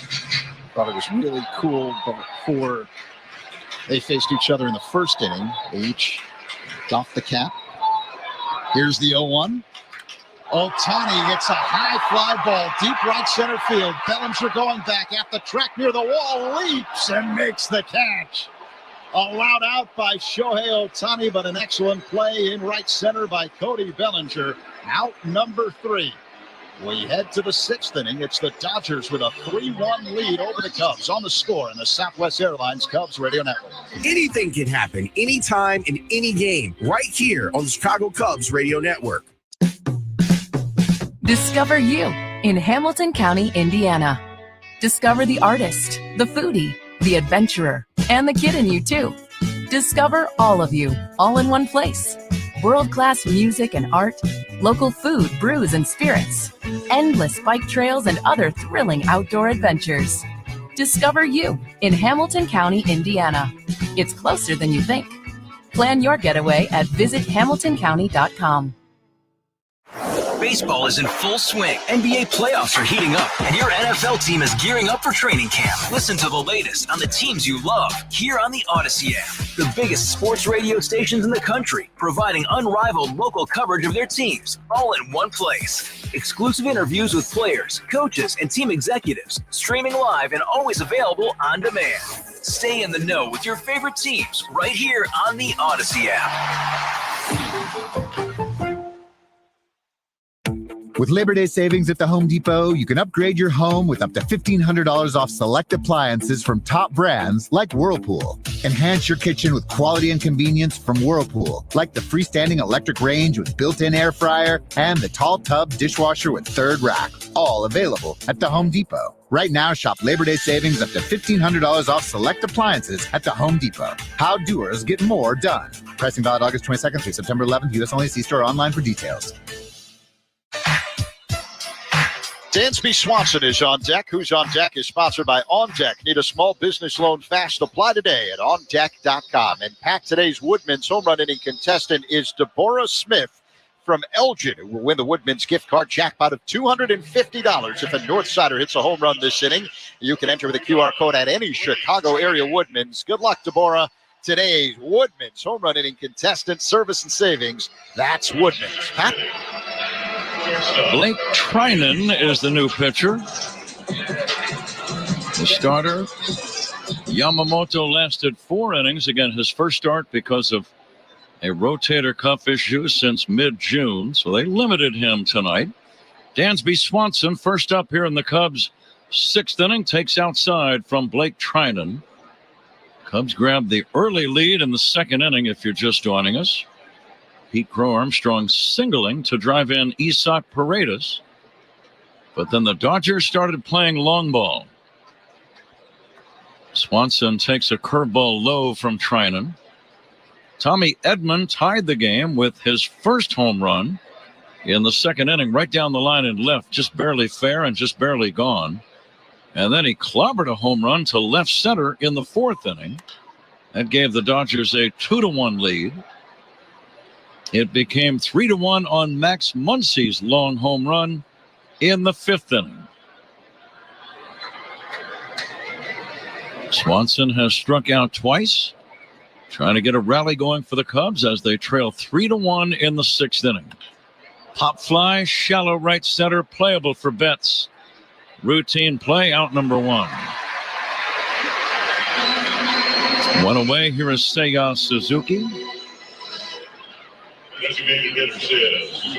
Uniform description sponsored by Benjamin Moore. Transform your clubhouse into a Cubs house with Cubbies Blue, Wrigley Field Green, or Marquee Red, official paint of the Chicago Cubs. Benjamin Moore.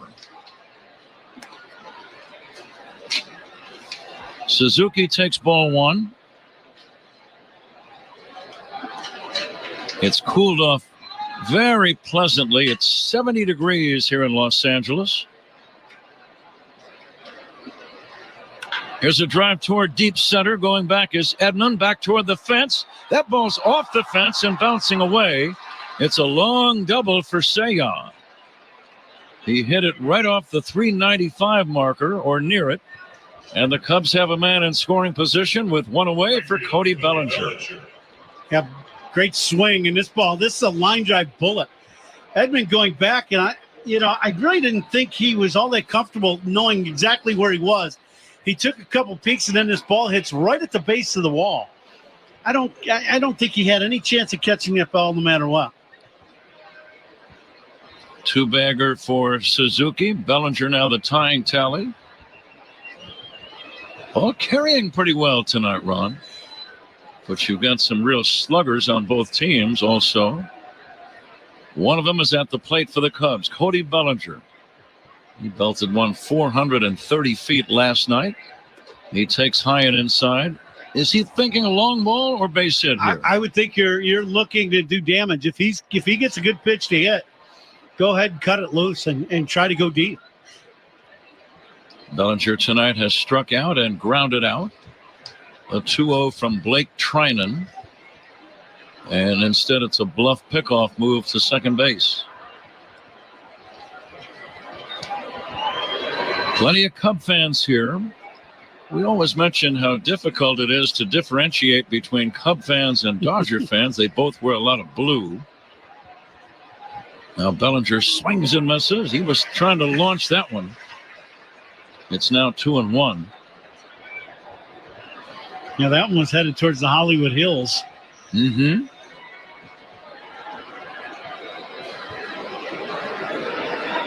The lead at second by Suzuki. Bellinger gets fooled on a breaking ball, swings and misses. Two baggers by Cubs hitters, by the way. Those are sponsored by Traffic Tech. Double up your business with Traffic Tech, the hardest working team in transport. Cubs trail 3-1, sixth inning. Bellinger pulls it foul on the ground toward the Cubs' first base dugout. Just spoiled a good pitch. A pitch down and in. That's exactly right. You just hope when you take a swing like that and you're trying to do that, you just don't put it in play fair. Now Bellinger lays off some high heat. And now the count 3-2. Paredes, a right-handed batter, is on deck.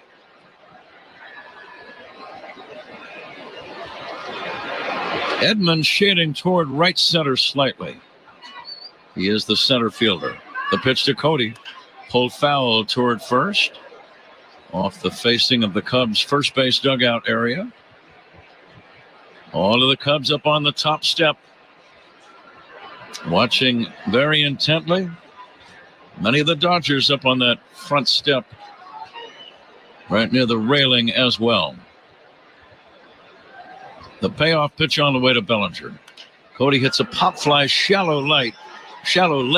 Pages comes in and makes the catch. Not what Cody wanted to do. Didn't have his best swing, and it's out number 2. Yeah, good off-speed pitch. Had belly out in front. And then all he could do is just kind of flick at that ball, and he popped it up. Well, Paredes is 2 for 2. This is one of his better nights he's had in a while. He's had 2 balls right on the button so far.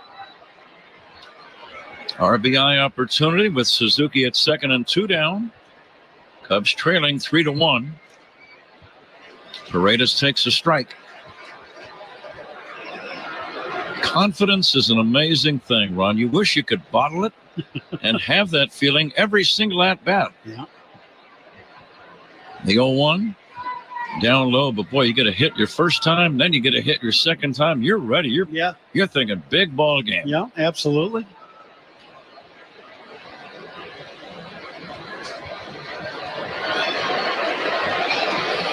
Suzuki had a 1-out double. He is still in scoring position with 2 down.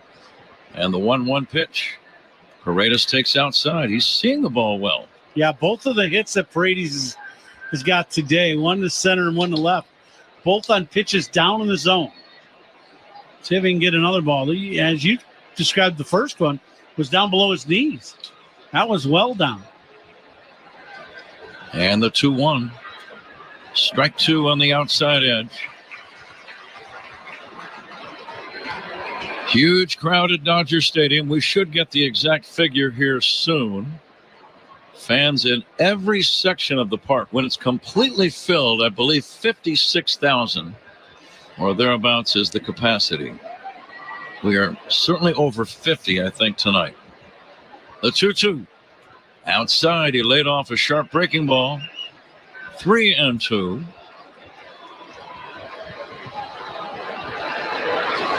If the inning continues, Michael Busch gets a chance. Now the right-hander Trinan delivers 3-2. Swinging a bouncer foul toward third. We'll do it again. Yeah, Michael Busch with a 4-hit night last night. He had a big ball game, doubled on the right field line, homered on the left field line. Well, this is about an 8-pitch at bat. When you saw that many in an AB, did you feel like the advantage goes to you? Without question. I felt like that big time. I've seen the whole repertoire of pitches in one at bat. Ground ball toward third, fielded by Muncy. Long throw across the diamond in time, and that ends the inning. Cubs don't score, leave one. Middle of inning number 6. Dodgers 3, Cubs 1. This is The Score on the Southwest Airlines Cubs Radio Network. Cubs fans, Pete Crow Armstrong here. Pat and Ron call every game here on the Chicago Cubs Radio Network. You're working from home. You settle in with a cup of coffee, ready to get the day started. Before you look at that to-do list, turn on your favorite Odyssey sports station on your smart speaker.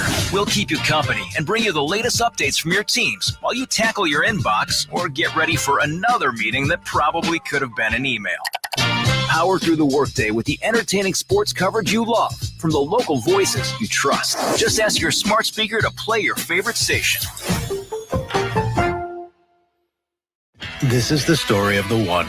As a facility technician installing a new welding station, you know getting the ventilation right is critical for safety.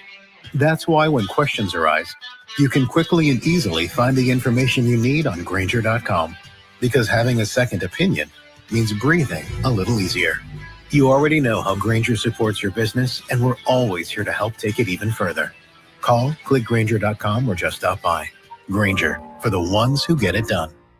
Bears fans, throughout the football season, count on The Score for the football experts in the know to deliver the insight you crave, including Dave Wanstead. Caleb is, for a rookie quarterback, he's just light years ahead of the mental part of getting it. The one game they were interviewing him afterwards, and he was talking about why he made a certain throw and why he didn't dump the ball off. I saw him. I knew that if I threw the ball incomplete, it would be out of bounds. You know, in other words, I'm not going to throw an interception on that. God, that stuff is impressive. Olin Kreutz. You cannot not be excited about watching Caleb Williams play quarterback and know the history of the Chicago Bears and what they've had at quarterback. You cannot not be excited about watching this kid play football. Along with Brad Biggs, Mark Grody, Dan Wiederer, Matt Bowen, Jared Payton, and many more. Win or lose, get the insider's perspective on the biggest Bears storylines throughout the season. Only on Chicago's Sports Radio 670 The Score and live on the free Odyssey app. Time to check the out-of-town scoreboard. Fueled by Shitco Dry Clean Gasoline. When you start with Shitco, you're good to go. So the Mets began the day holding the final wildcard spot in the National League. A game up on Atlanta, 5 games on top of the Cubs. But the Blue Jays beat the Mets tonight, 6-2 in Toronto, while the Braves crushed the Nationals 12-0 in Washington. So now the Mets and Braves are tied for that final National League wildcard spot, while the Cubs at this very moment 4.5 back, pending the results of tonight's game here in L.A., Pat. Right you are, Zach. In other words, if the Cubs win, they would be 4 behind both Atlanta and the Mets. If they win, they would fall to 5 behind both of those teams. We go to the bottom of the 6th inning. Shota Imanaga working on Mookie Betts. First pitch outside. Betts had a homer and 3 RBIs last night. Tonight, 0 for 2. He hits one in the air to deep center. Going back is Crow Armstrong with a play. Backpedaling to the track, makes the catch. Out number 1. And Freddie Freeman coming up. That ball hit hard on the line. Pete Armstrong with a good jump. Catches that ball right at the track. No wind in the ballpark. Flags just hanging out in center. Freeman has flied to left and bounced to short. Shota Imanaga kicks, pauses, and delivers. The pitch fouled away. You must have faced pitchers who do what Shota does, which you go into your windup, and as you lift your leg, you pause for about a second or so. I think he does it. Maybe out of habit, but maybe to try to upset the timing of the hitter. Definitely does that. Swinging a foul back, 0-2. And for the pitcher, what he's trying to do, 2 things. When you get that front leg comes up and then you pause, and you feel that balance point, and then you go from there. But with that being said, it also absolutely disrupts the hitter's timing. Here's a breaking ball fouled away, a late swing. Like that pitch, yep. That was an inside breaking ball to Freeman. Actually a pretty good pitch to hit, and he hit it into the Dodger dugout. So that'll tell you his timing way off on that pitch. And I'm thinking a clever pitcher like Shota and many others before him, when they do that little pause number, there's the pause and the pitch. Freddie takes high. Now, that one was not quite as long of a pause. I was going to say they stagger and alter the amount of the pause. It might be a second. It might be 1.5 seconds. It might be 0.8, just to keep it different and keeping that batter off balance. Here's the 1-2. Swing and a miss, strike 3. Freeman out on strikes. Pretty good job of pitching by Shota. Yeah, I would agree. I think, to your point in describing that at bat, that was all about his delivery and the back and forth of speeds, the back and forth of timing of how long he holds his leg up in the air with the pause. And Freeman, he'll go back and just say, that was not a good at bat. Here is Tommy Edman. He's batted twice and homered twice. I'm pretty sure that I've read about him having a multi-homer game before, but he can't have many. He has 4, I'm being told. I heard it after he hit the second one. The internal media relations people for the Dodgers said that was his 4th multi-home run game. Now the 2-0 pitch to Edman is in there for a strike. Dodgers leading 3-1. Bottom of inning number 6.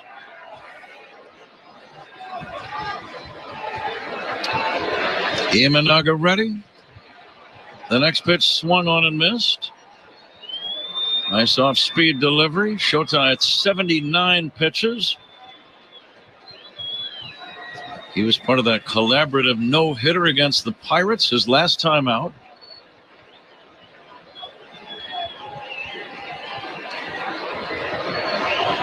That was last Wednesday evening at Wrigley. Here's the 2-2 now on the way. Low and inside. Shota has been touched for 3 solo homers in the game. 2 by Tommy Edman and 1 by Max Muncy. Now the 3-2. Bounce to the left side, fielded by Swanson. Long throw and a good one. In time to get Edman. The Dodgers do nothing. We go to the 7th inning. It's the Dodgers 3 and the Cubs 1. This is the score in the Southwest Airlines Cubs Radio Network. Take the Cubs with you in the Chicagoland area on the free Odyssey app. We are the Southwest Airlines Cubs Radio Network. At Ross, save big with brands on brands on brands. Brands on brands? What about boots? Brands on brands. Bags? Brands on brands. Jeans, jackets, dresses? Brands on brands on brands. Looking to save big on? Brands on brands on brands. Then head to Ross. Yes, for less. Football isn't just a game, it's a game we're trying to win. I'm Jim Costa. On Cash the Ticket, we help you turn every matchup into an opportunity, whether it's college football or the NFL. If there's action, we're on it. Get your winning edge with Cash the Ticket. Follow Cash the Ticket in the free Odyssey app or wherever you get your podcasts.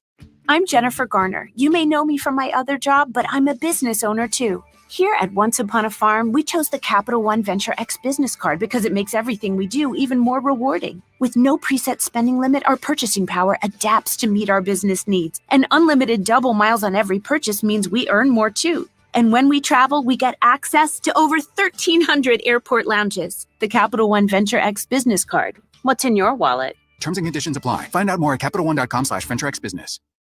From the field to the locker room to the airwaves, The Score delivers big-name Bears players all season long. Monday mornings after the game, get reaction from Bears' #1 wide receiver, DJ Moore at 8 with Mully and Haw. A bunch of plays could have been made. When all 3 phases can hold it down together as one, it's going to be a good season. When one of the sides don't, we got to just pick them up. Then at 5, it's star cornerback Jalen Johnson with the afternoon show. When you have a defense that can come alive, that can score, couple of teams that come alive and score that can really bring the offense with them. I feel like that's big. And Tuesdays at noon, it's Chicago native and starting linebacker TJ Edwards with Bernstein and Holmes. How has Montez Sweat changed things for you guys? Yeah, I mean, he's an absolute force, right? He's someone who, needs to be accounted for on every play because he can wreck the game for sure. 3 big names taking you inside the Bears locker room on Chicago Sports Radio 670 The Score. Always live on the free Odyssey app. New pitcher for the Dodgers, Alex Vesia. Big, tall, long-legged left-hander. He's done some good work this year. 59 games, a 1.73 ERA. Here's the number that jumps out at me, Ron. 57 innings, only 29 hits allowed. Yeah, that's a big number. Or it isn't a big number, however you want to describe it. But when you're coming in this part of the game and your hit totals per innings pitch are almost half, that's pretty good. It's a left-handed batter, Michael Busch, to lead it off. 7th inning, Cubs down by 2. First pitch swung on and missed. Okay, you're a young left-handed batter. You're facing a lefty. How are you approaching this, AB? Well, I think right now the Cubs need base runners. So if you're Bushy, if you're thinking he's going to spin a lot of breaking balls, you might dial in to left center field and see if you sit on a breaking ball and shoot one the other way. To your point, the third baseman, Muncy, is a good 30 feet off the line. He's playing where a shortstop would play normally. Here's a pop-up, playable on the infield. Running in is the shortstop, Rojas. Right near the mound, makes the catch. Out number 1. That was a breaking ball. Nico got out there, just got out a little out in front, and then just kind of ran out of bat and popped it up. Horner has singled and struck out. Nico will try to get a rally going. Pete Crow Armstrong on deck. Inning number 7. 2, 3. Fastball away. 7th inning sponsored by Volvo. The 7th inning stretch coming up soon. Volvo and their plug-in hybrid vehicles. Electric cars with a backup plan. Visit your local retailer to learn more. Volvo. Outside, Horner would gladly take a walk here. This would be a spot where a walk is as good as a hit. And we're coming to you live all season long from the Invesco QQQ broadcast booth, proud ETF partner of the Chicago Cubs. The 2-0 to Nico, bounced up the middle, base hit to center. Right past the glove of the pitcher, Vesia. The second baseman, Hernandez, made a dramatic dive, but even had he gotten leather on it, there's no way he would have gotten Horner at first. It's a 1-out single, and now the tying run at the plate, Pete Crow Armstrong. Oh, excellent at bat, and once again, Nico getting on top of this ball, but hammering it back through the middle for a base hit. Crow Armstrong 2 for 2. Shallow at third is Muncy. And the pitch to Pete, fastball high. You know that Muncy is trying to cut down on the possibility of a bunt, but it also gives Pete some new angles to exploit on that left side with the third baseman Shallow. 3-1 Dodgers, 7th inning. Pete hits a high fly ball to right. Down the line, long run Betts. Over near the line, he'll make the catch. And that's out number 2. Well, it's another pitch inside. It looks like they're trying to get Pete Crow Armstrong out in as he pops this ball up. Actually, pretty decent swing in that ball, just missed. Hit that ball a mile in the air. The lights have taken full effect. Again, late at night, especially when it's cooler. 70 degrees right now. The ball is not going to carry as well as it would have, say, 3 hours ago. Safe at the plate tonight. That's sponsored by Grainger. Think safety, think Grainger. Amaya has flied to center and sacrificed. He's got 7 home runs for the year. He drives one in the air, deep right center. Going back is Edmund near the track. On the track, makes the catch to end the inning. Miguel Amaya gave it a ride. Edmund ran it down. Time for the 7th inning stretch. Dodgers lead the Cubs 3-1. This is The Score on the Southwest Airlines Cubs Radio Network. Hey, Cubs fans, it's Craig Counsell. Listen to every game here on the Chicago Cubs Radio Network.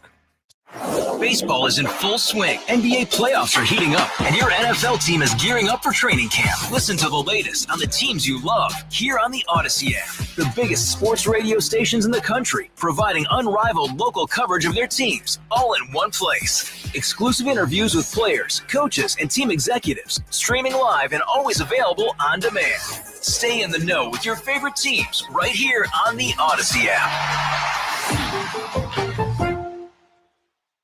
Check out Bears legendary center and Score football expert Olin Kreutz talking Bears 2 times a week on The Score on Football Mondays with Mully and Haw at 7. And then Olin gets you ready for the game on Football Fridays at 4 with The Score's afternoon show on your ride home. Caleb's got to be a little more accurate on his throws. He's got to get the ball out a little sooner. A lot of things you say about rookie quarterbacks when you watch them play. It's Olin Kreutz talking Bears on Chicago's Sports Radio 670 The Score and live on the free Odyssey app.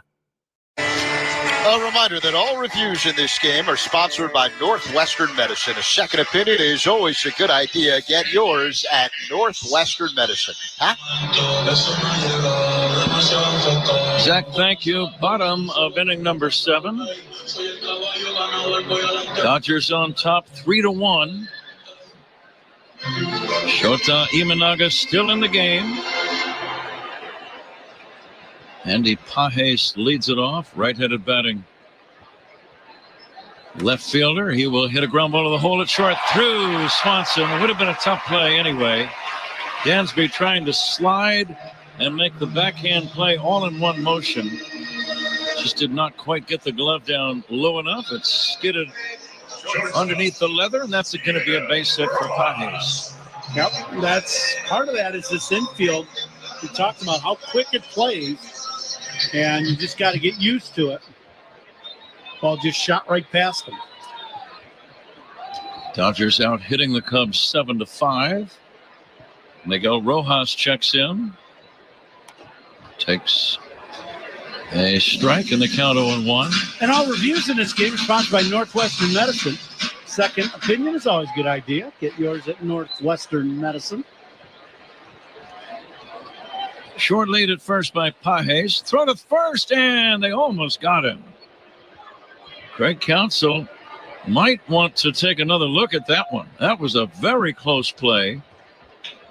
Shota, like most left-handers, has an excellent and sneaky pickoff move. They're going to review this one. Challenging the safe call at first base. This would be big if the Cubs get this call overturned. The umpires now will communicate with New York City, where they've got a crew and they've got a lot of video machines, and they are watching that particular play that just transpired here in Los Angeles. 3,000 miles away, they will render a verdict and pass it along to the crew chief here in Los Angeles. Yeah, we're finally getting a replay here. I think he's going to be out at first base. I do too. He went back in standing up. The tag right around the belt buckle. I think they got him before that left foot jumped onto the bag. Turn the runners out.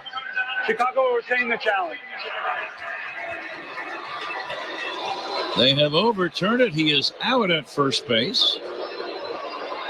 And in a close game, that might be a key play. Huge play, yeah. You get the leadoff guy on. And nice job by Michael Busch of letting that ball carry, catching it, and then tagging the runner, not going out and trying to get that ball, but let it carry to you.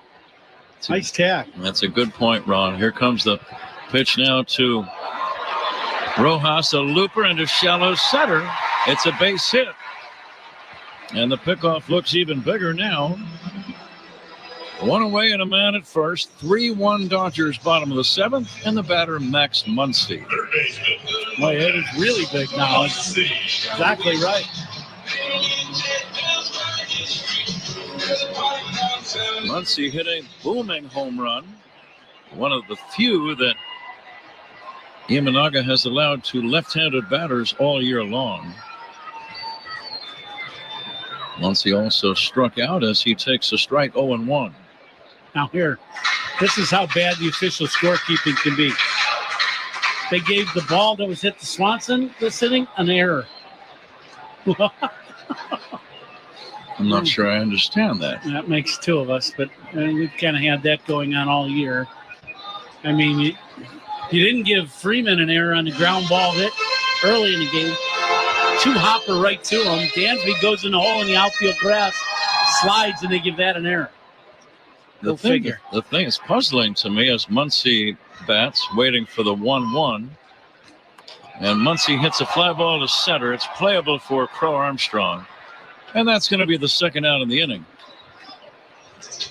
It was clearly a base hit in our opinion. Without question. And to take a base hit away from the hometown player, that's what puzzles me, Ronnie. Yeah, it makes no sense at all. I could possibly see them doing it in reverse, but when you're costing your hometown player a base hit, it doesn't make sense. No, it's... The thing that's puzzling to me is where do they get some of these official scorekeepers and what kind of training do they go through to figure out what a hit and what an error is? That's amazing to me. And that's been around the league. We've gone the road and wow. This isn't Williamsport. This is the big leagues. 2 down. Here's Kike Hernandez. Dancing off of first is Rojas. This ball is hit in the air. Deep right center. Long run. Crow Armstrong slides and makes a sensational catch. What a play by Crow Armstrong. He ran 120 feet on the dead run, slid and made a backhanded catch as he slid up against the right center field fence. Fantastic play by Crow Armstrong. That had double written all over it. And the second time in this series where he has just outrun a baseball in that gap. Let's see if that inspires the Cubs offense in the 8th inning at the end of 7. What a play. Dodgers 3, Cubs 1. This is the score on the Southwest Airlines Cubs Radio Network. Talking Cubs Monday through Friday with Mully and Haw. Mornings 5:30 to 10 on The Score. Baseball season is heating up. Odyssey has you covered with the most entertaining coverage of your team. Stay locked in and in the know with the local voices you trust. Stream your favorite shows for free on the Odyssey app, Odyssey.com, or on your smart speaker. From the field to the locker room to the airwaves, The Score delivers big-name Bears players all season long. Monday mornings after the game, get reaction from Bears' #1 wide receiver, DJ Moore at 8 with Mully and Haw. The first real live action 4-quarter football for him. I think he handled it well. Then at 5, it's star cornerback Jalen Johnson with the afternoon show. And again, I feel like kind of just going back to the hype. Like they just looked at the Bears as okay, the Bears are just this super magical team. Like, nah, at the end of the day, we did what a lot of good teams in the offseason did. They went and we added pieces. And Tuesdays at noon, it's Chicago native and starting linebacker TJ Edwards with Bernstein and Holmes. Who does the talking on this defense? Honestly, just characters in general we got on this defense, and it's a great group to be around. I think everyone speaks when it's time. I think the way that we go about our business, we all understand that we're all leaders. 3 big names taking you inside the Bears locker room on Chicago Sports Radio 670 The Score. Always live on the free Odyssey app. You've heard us talk a lot about FanDuel, America's #1 sportsbook. Well, we have something a little different for you. Now through September 22nd, all FanDuel customers can bet $5 and get a 3-week free trial of NFL Sunday Ticket from YouTube and YouTube TV. Then, with a YouTube TV base plan, you'll be able to watch every regular season Sunday afternoon out-of-market game. All you need is a Google account and a current form of payment, and you can cancel anytime. Just visit FanDuel.com/StreamNC to download America's #1 sportsbook. 21 plus and present in North Carolina. Full price of NFL Sunday ticket will be automatically charged seasonally after free trial. No refunds. Terms, restrictions, and embargoes apply. Gambling problem? Call 877-718-5543 or visit morethanagame.nc.gov. 21 plus and present in Illinois. Opt-in required. Wager requirements apply. Bonuses awarded as non-withdrawable bonus bets or profit boost tokens. Restrictions apply, including bonus expiration. See terms and conditions at FanDuel.com/sportsbook. Gambling problem? Call 1-800-GAMBLER.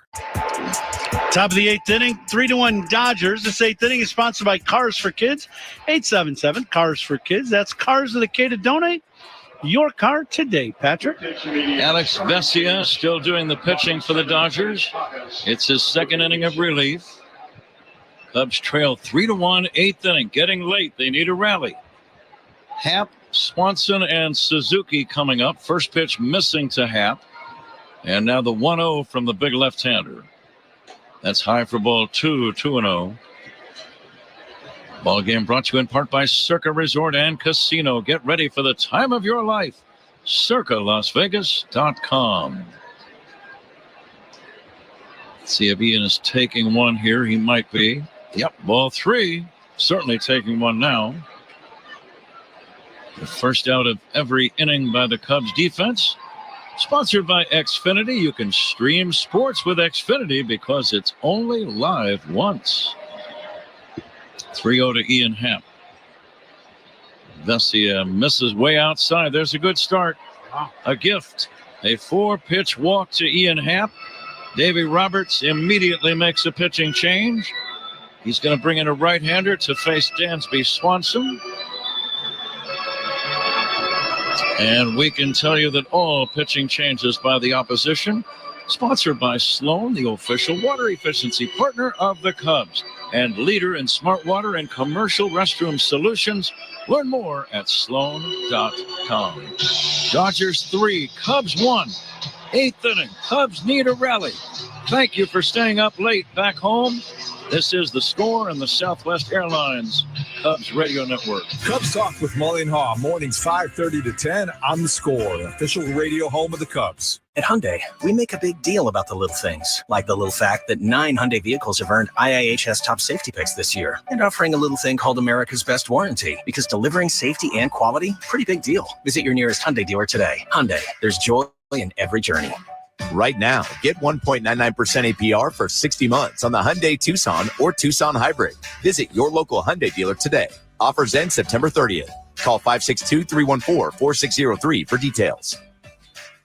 Step into the batter's box for BetMGM's Swing for the Fences free-to-play game. Pick an area of the strike zone and take your best swing. Log into your BetMGM sports account, then visit your promotions section to access the free-to-play game. BetMGM and GameSense remind you to play responsibly. See BetMGM.com for terms. 21 plus only. Illinois only. Existing customer offer. Subject to eligibility requirements. Rewards vary depending on market and expire 24 hours from issuance. Gambling problem? Call 1-800-GAMBLER or text ILGAMB2 53342 in partnership with Paradise Hotel Casino. Before we continue, let's pause 10 seconds for station identification. This is The Score and the Southwest Airlines Cubs Radio Network. Your headquarters for Cubs Talk, it's the Mully and Haw Show, mornings 5:30 to 10 on The Score and the Southwest Airlines Cubs Radio Network, WSCR Chicago, WBMX HD2 Chicago, and Odyssey Sports Station. Evan Phillips appearing for the 53rd time.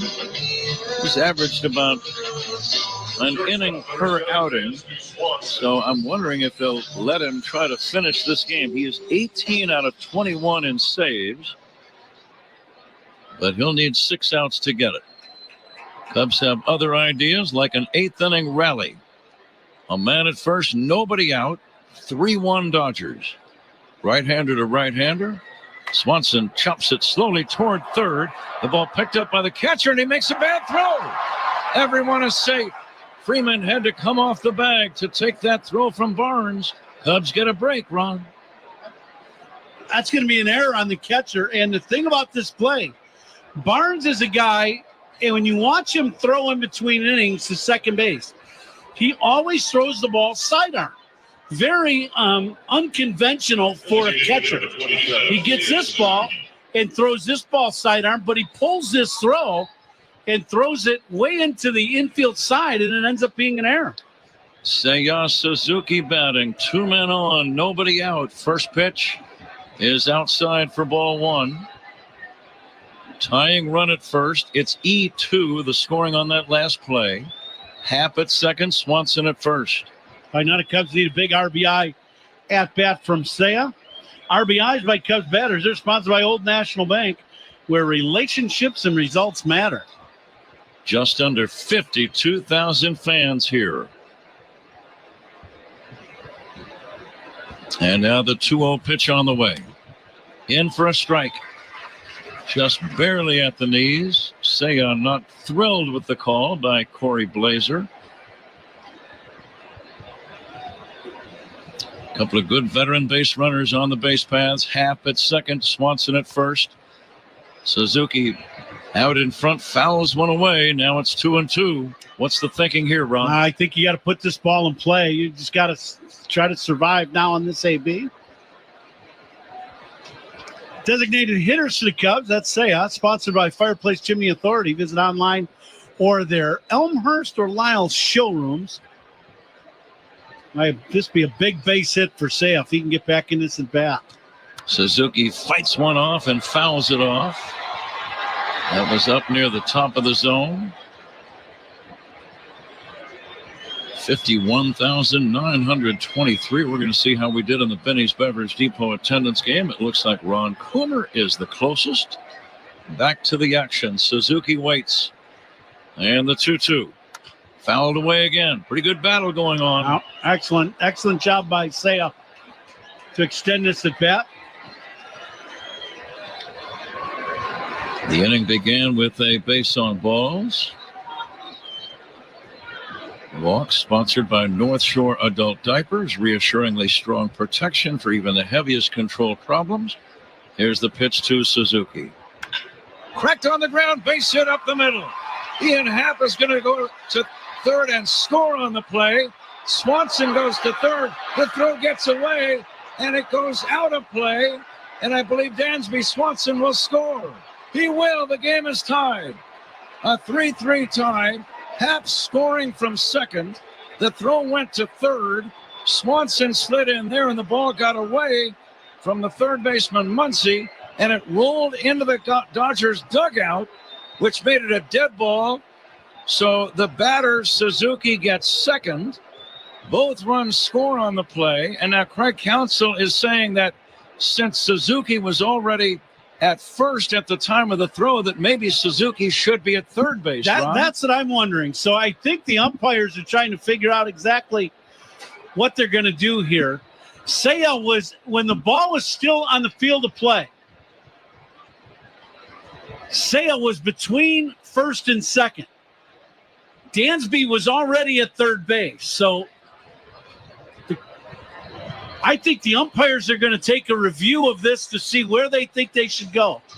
I believe because Seiya was already halfway to second, he should get third base. Dansby was already going to third and the ball coming in, so he should get another 90 feet. I think the only change should be made is that Seiya should end up at third base on this play. Challenging the placement of the runner at second base when the ball went out of play. They're going to review it in New York again. Good catch by Craig Counsell and by you, Ron, as well. The only issue that I have in this play is Seiya, when that ball was being thrown to third, stopped in between first and second halfway. This throw comes from center field. A lot of things happening on this play. The pitcher does not back up third base. Right, there's not going to be a play at the plate. He comes behind home. The play is going to be a third, and he does not back up the throw to third base, which is very odd. The game is tied at 3, and it's going to be either Seiya at second base or at third. Now, the rule that I've always remembered, Ron, it's from the time of the throw, where was the runner? And the runner gets the base he is going to +1. There you go. It's 1 +1. So if Suzuki was anywhere beyond first base, Technically, I'm thinking he would get second and third, and let's see what the umpires decide. It's confirmed. The runner's at second base. Chicago loses their challenge. I just don't understand. I would like to hear the reasoning for why Suzuki does not move up another 90 feet. Unless he was not past first base when the throw was cut loose from center field would be the only thing, to your point, right? That's the point you were making earlier. Yep. Mm-hmm. Bellinger is going to be walked intentionally. 2 runs scored on the play. The game is tied at 3. Cubs are battling for their playoff lives as they have 2 runs in, nobody out, men at first and second, and here is Isak Paredes. Happ scored easily, and the pitch to Isak is in there for a strike. All right, let's talk about Isak's at-bat here. Well, now, you got options. I mean, with Paredes, he's got 2 hits in this ball game. You want him to do some damage here is what you want. Please stay tuned for the toast of the game, named by Ron Coomer and sponsored by Benny's Beverage Depot. That's coming up in the 9th. We are in the 8th. A nail-biter. Cubs with a good scoring chance still. 2 runs in the bank, still nobody out, first and second. The next offering down low. 1-1. Boy, that still puzzles me that Suzuki was at second, and it also puzzles me that the pitcher was standing behind home plate. Swing and a miss. Unless he thought the throw was going to come home from center field. I didn't think there was any chance they were going to get Ian Happ out. 1-2 on Isak. And the pitch. Fouled away. Paredes has had some good ABs tonight. 2 hits and a ground out. Facing Evan Phillips. Crowd kind of buzzing here at Dodger Stadium. 51,000 on hand. And you could tell there were some Cub fans on that last crazy play. The pitch. Strike 3 call. Paredes caught looking at a breaking ball. It's out number 1. Game tied at 3. The batter, Michael Busch. Now Michael Busch, yesterday the hottest hitter for the Cubs with 4 hits and a home run yesterday. But they could use one of them extra base hits right now. Busch facing the right-hander. Here's the pitch. Michael hits a big chopper slowly towards second, charging and bobbling the ball. The Cubs are going to take the lead. Hernandez bobbled the ball. It rolled away from him. It rolled past second. Scoring on the play, Seiya Suzuki. Safe at second on the play is Bellinger. And Busch will be at first, probably on E4, but they might give him a base hit. Hernandez had visions of making a double play. He wanted to grab the grounder and tag Bellinger, but he forgot to get the ball. Never had control of it. Cubs get a break. This ball is a 2-hopper. He comes running, charging as hard as he can charge so he can tag Belly. As you pointed out, Pat, he forgot the most important part. Catching the baseballs that hit the heel of the glove. Never had control of the ball, so that's got to be an error on Hernandez. And great hustle by Bellinger to get in the way of that play. That's a great play by Belly. Bellinger safe at second. The Cubs have scored on a very unusual play. Again, Hernandez charging that little grounder. He's the second baseman. He wanted to feel the ball, tag the runner, and throw to first, but he never got control and never made the pickup. And now the Cubs will try to get an insurance run. Nico Horner batting, first and second, 1 away. A wild top of the 8th inning. There's been a grand total of 1 hit, a single by Suzuki, and 3 runs have scored. The Dodgers, 2 errors, and there have been a couple of walks, 1 intentional. Very strange half inning. Boy, you're not kidding. There's all kinds of things. This would be an instructional league haven for things that you would go, okay, tomorrow morning we're going to work on this, check, this, check. Okay, catch the ball, check. We get a lot of stuff going on here. Base running check. Okay. That's the rules committee. We got to talk to the umpires about where guys are going and where they're being placed. Yeah, they should be at the meeting, too. We got a lot of stuff going on here. Horner, the 7th man to bat in the inning. Nico, 2 for 3 in the game. Cubs leading 4-3 in the 8th. And the pitch down low for a ball. It's 2-0. Cubs trying to knock off the Dodgers again. Beat them handily last night, 10-4. See if Ian's on this fastball, Pat. This could be a good pitch to hit. The 2-0. Nico taking a strike. Just did hit the outside edge. It was a fastball, but not a good pitch to hit on 2-0. Bellinger leads at second. Bush at first. And Nico swings and misses, 2-2. Sharp breaking ball.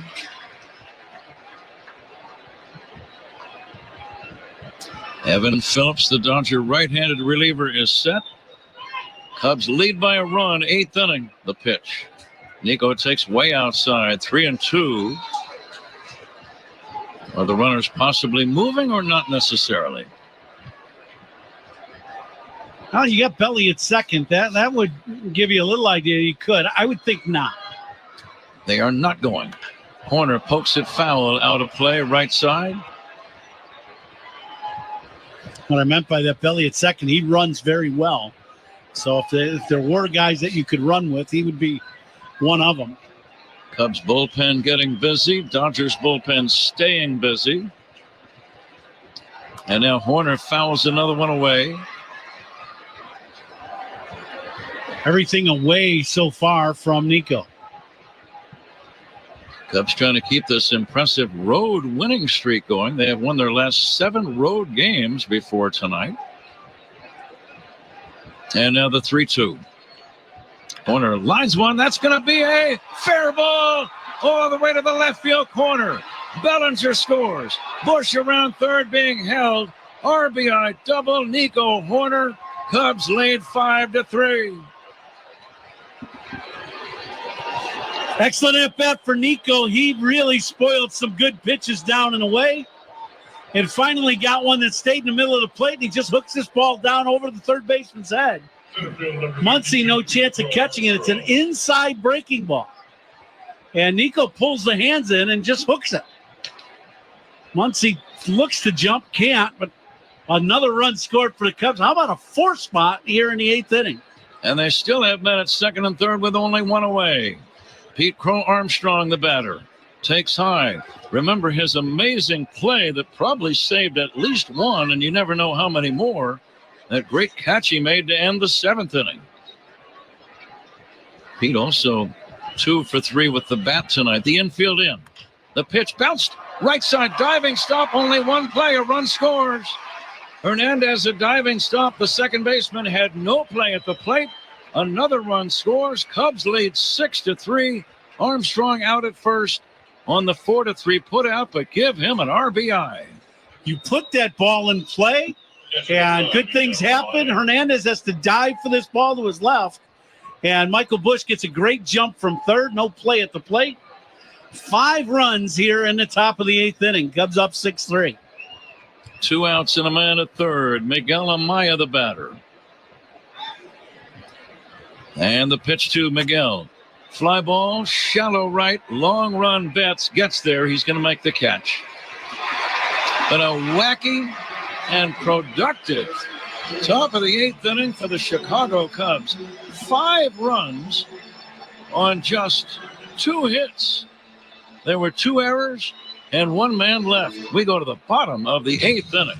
Cubs 6, Dodgers 3. This is the score and the Southwest Airlines Cubs Radio Network. Hey, Cubs fans, it's Ian Happ. Listen to every game here on the Chicago Cubs Radio Network. If your money is not earning at least 6% tax deferred, you need to call Professional Life and Casualty. They're offering 6% APY guaranteed on new funds deposited into your annuity, traditional IRA, or Roth IRA accounts. You pay no surrender charges, no administrative fees, and no withdrawal fees. A 6% APY guaranteed return, tax deferred, only from Professional Life and Casualty. Visit plcinsurance.com. That's plcinsurance.com. Rate subject to change. Please call to confirm. Hi, this is Dave Musil, owner of Four Seasons Heating, Air Conditioning, Plumbing, Electric. You've seen those free furnace ads or those free with the purchase of any air conditioner. Well, we all know those are too good to be true. At Four Seasons Heating, Air Conditioning, Plumbing, Electric, we give an upfront, honest price. And I personally guarantee to beat any buy one, get one free offer by $1,000. Guaranteed. That's right. Any free furnace offer, I'll beat it by $1,000. Guaranteed. So call today. For all the right reasons,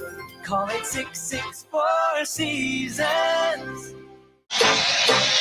Vote Patrick Wisdom for the 2024 Roberto Clemente Award, presented by Capital One, recognizing players who best represent the game through positive contributions on and off the field. Vote today at MLB.com/Clemente Award. Pat? Nate Pearson now pitching. Zach, thank you. Pitching changes by the Cubs, sponsored by James Hardy Building Products, siding with the Cubs. Quality start by Shota Imanaga. It's his game to win. He went 7. First pitch outside from Pearson. Gavin Lux is pinch hitting, batting for the catcher Barnes. Lux checks his swing, goes too far, and that's going to cost him a strike. Quality starts by Cubs pitchers, sponsored by Benjamin Moore. See quality come to life with Benjamin Moore paints in 3,500 colors. Visit BenjaminMoore.com for a location near you. There is a strike, 1-2. What's on your mind here, Ron? I think you go back that slider. You got two options. You spin the slider again. It's just throw a really good one, or elevate that fastball to Lux, see if you can get him to swing through it. Pearson, big, long-legged, hard-throwing right-hander, fires. Just miss. Where's that one? Jeez. Let's take another look and see if that was a strike. Oh, yeah. Yeah, he missed it. It was 100 miles an hour.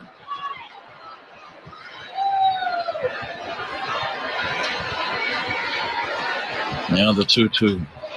Fly ball left center on the run. Happ slides and makes the catch in deep left center field. That ball slicing back to Ian as he chased it. He had to slow down. He ended up sliding on one knee to haul it in. One down. Nice ball going into the gap. Ian goes out and gets this ball. I don't know if he was fighting the lights over the first base dugout because he slid early and then made the catch. And I'm guessing that line drive in the gap, that was the reason, because of the lighting. Shohei Ohtani drives one in the air, deep right center field, back toward the track, and that ball is going to be a ground rule double. Both Crow Armstrong and Bellinger looked at each other. They thought the other was going to make the play. Or did Crow Armstrong make the catch on that play? Did my eyes deceive me? Let's see what happened. Crow Armstrong went back. I caught that ball, and I thought it bounced over the fence. Well, it goes into this sign. It says Blue California, and you can't see the ball because the sign's white. Both guys gave up on the ball, then Pete throws his glove out and ends up catching it. I don't think anybody in the park knew what was happening, including the umpires looking out there going, we're not sure, and then he throws the ball in. So if he had a ball in his back pocket, that might have been a good trick. It is the second out in the inning. There have been some bizarre plays in this ball game tonight. I thought that was a double. 2 down, nobody on. Mookie Betts the batter. The count on Mookie is 0-2. The pitch by Pearson. Line drive, base hit to center. So now that play by Crow Armstrong looks even bigger. 2 down, a man at first. Freddie Freeman, the batter. The catch of the game is going to belong to Pete Pro Armstrong, sponsored by Catch Des Moines. Things aren't so hush-hush in Des Moines, where only the S's are silent. Discover the best of the Midwest at Catch the Best, CatchDesMoines.com.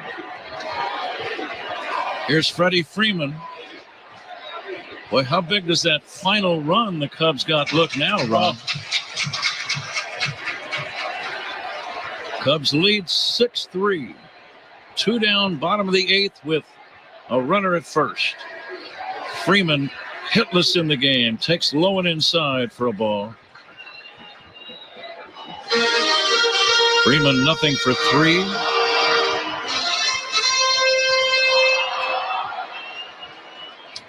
$51,000, just under 52.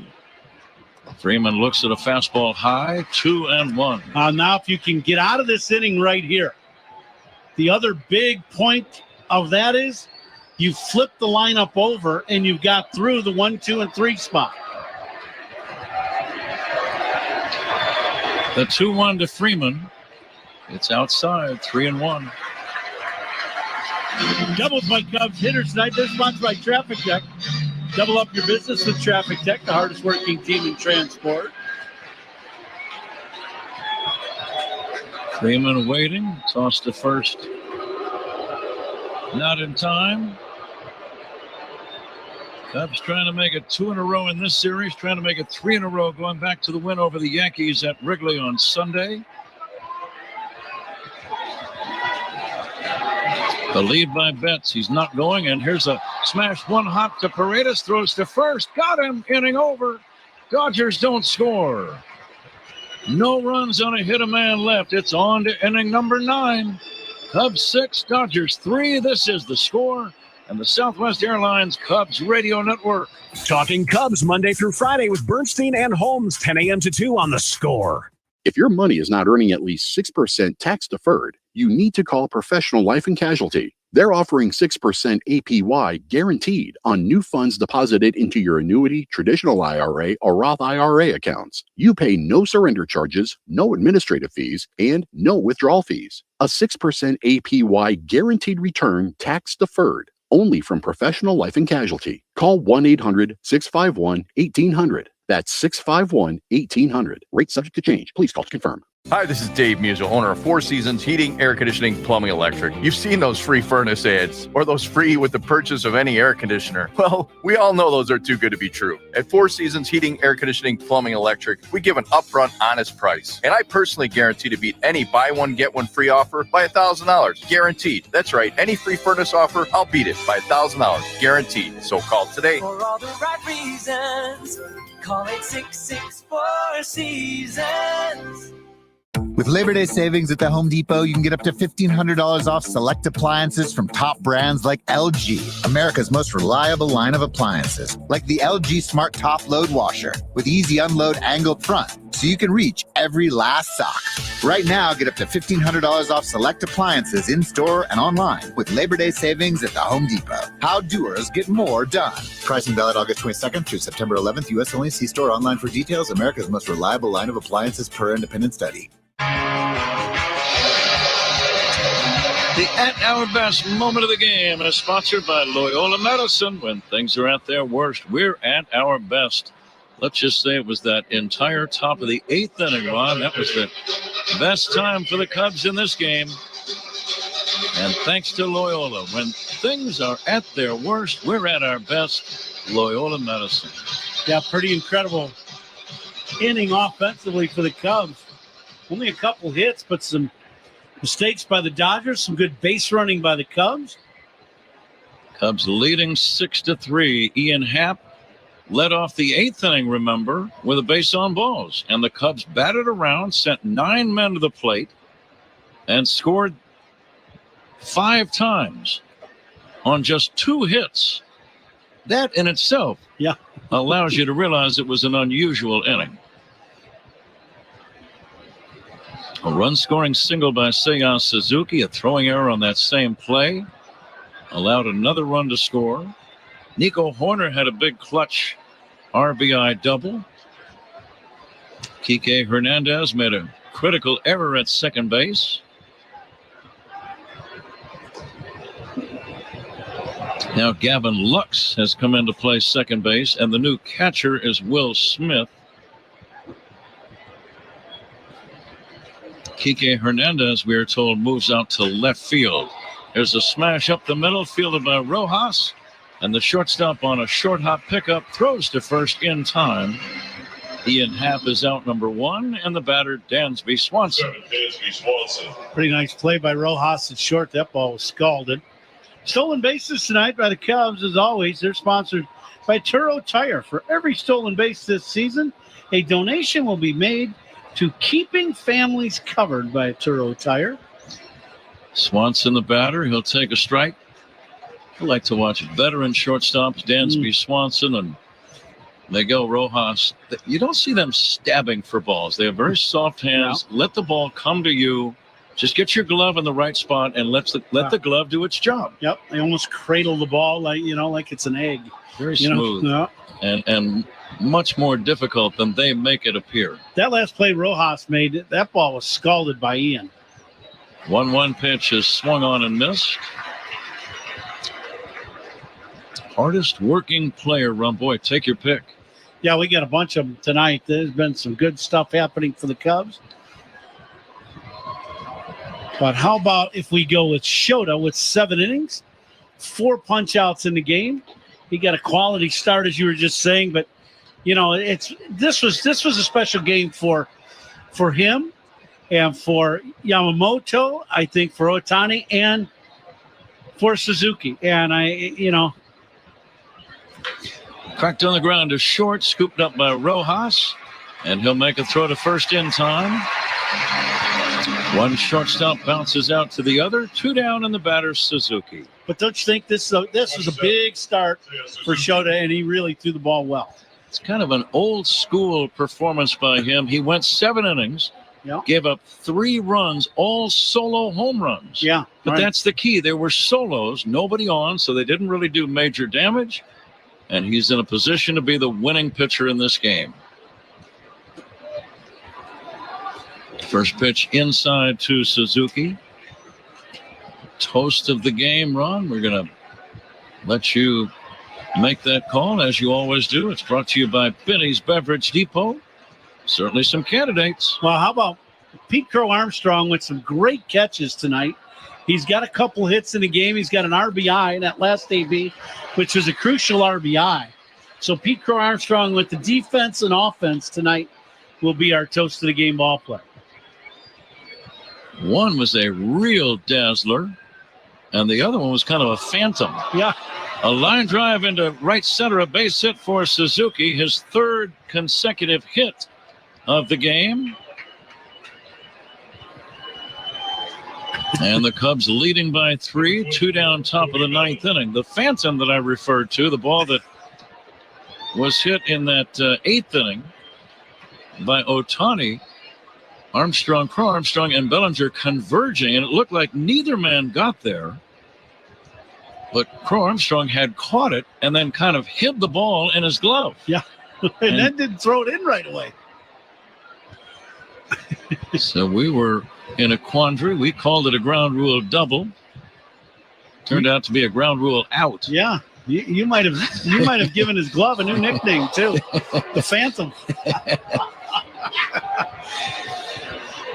I'll tell you, he performs some magic tricks out there in center field. He really does.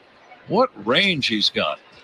And then he has the athletic ability to have the hand-eye coordination after the sprint.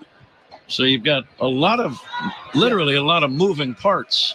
The one ball that he caught in right center field that he dove or slid on the track and made the catch, he just flat out outran that baseball. Bellinger lines one toward left field. There's a base hit. Cody spanking a single in front of the left fielder that was Pajes. It is no longer Pajes. That is now Kike Hernandez. Back-to-back 2-out hits for the Cubs. Boy, now you'd love to see an extra base hit right here. Get the Cubs some insurance runs. They're up 6-3 here in the ninth. Paredes 2 hits in the game. Scored the Cubs' first tally way back in the second inning.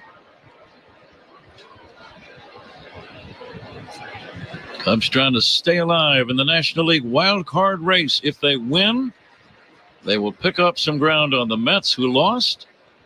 They will trail both the Mets and the Braves by 4 games for that third wild card spot. There is a strike to Paredes. 4 games. The Cubs will have 17 to play. There is still time. They are still quite realistically a long shot. But anytime you have a chance run in baseball, we always like to say it's probably improbable, but it's not impossible. Very few things are impossible in this great game. Fly ball deep center field. Going back is Edman near the track. With room, makes the catch to end the inning. Cubs don't score. Time to fasten those seatbelts. We go to the bottom of the 9th inning. Cubs 6, Dodgers 3. This is The Score and the Southwest Airlines Cubs Radio Network. Talking Cubs Monday through Friday with Bernstein and Holmes, 10 a.m. until 2 on The Score. If your money is not earning at least 6% tax deferred, you need to call Professional Life and Casualty. They're offering 6% APY guaranteed on new funds deposited into your annuity, traditional IRA, or Roth IRA accounts. You pay no surrender charges, no administrative fees, and no withdrawal fees. A 6% APY guaranteed return tax deferred only from Professional Life and Casualty. Call 1-800-651-1800. That's 651-1800. Rate subject to change. Please call to confirm. Hi, this is Dave Musil, owner of 4 Seasons Heating, Air Conditioning, Plumbing, Electric. You've seen those free furnace ads, or those free with the purchase of any air conditioner. Well, we all know those are too good to be true. At 4 Seasons Heating, Air Conditioning, Plumbing, Electric, we give an upfront, honest price. And I personally guarantee to beat any buy one, get one free offer by $1,000. Guaranteed. That's right. Any free furnace offer, I'll beat it by $1,000. Guaranteed. So call today. For all the right reasons, call 866-4Seasons. With Labor Day savings at the Home Depot, you can get up to $1,500 off select appliances from top brands like LG, America's most reliable line of appliances, like the LG Smart Top Load Washer with easy unload angled front, so you can reach every last sock. Right now, get up to $1,500 off select appliances in-store and online with Labor Day savings at the Home Depot. How doers get more done. Pricing valid August 22nd through September 11th. U.S. only. See store online for details. America's most reliable line of appliances per independent study. There's 29 seconds left in the half, and Jeff needs to make a game-time decision, folks. Will he get hangry in the second half? Boo! Or get sticky wings, layer dip, and icy bevs delivered through Instacart? The crowd cheers! Let's go! He's going for it, folks. He's hitting checkout and touchdown! Will he get the extra point with delivery in as fast as 30 minutes? Yes! The crowd goes wild! Woo! $0 delivery fees on your first 3 grocery orders. Offer valid for a limited time. Other fees and terms apply. This copyrighted broadcast is presented by authority of the Chicago Cubs. It may not be reproduced or retransmitted in any form, and the accounts and descriptions of this game may not be disseminated without the express written consent of the Chicago Cubs. Brought to you by Menards. Save big money at Menards. Pat? A save is on the line for Porter Hodge. He has 4 saves out of 6 attempts. He'll try to slam the door on the Dodgers tonight. Pitching changes by the Cubs. Sponsored by James Hardy Building Products. Siding with the Cubs. Strikeouts by Cubs pitchers. Sponsored by your Chicago and Northwest Indiana Hyundai dealers. Own every mile in a brand new Hyundai. Here we go. Bottom of the 9th. Cubs 6, Dodgers 3. Tommy Edman takes a strike. The 0-1. Big chop should be an easy play for Horner. It is 1 down. Always big to get that first out. That is a big out for Hodge here in this 9th. Keep the leadoff guy off base.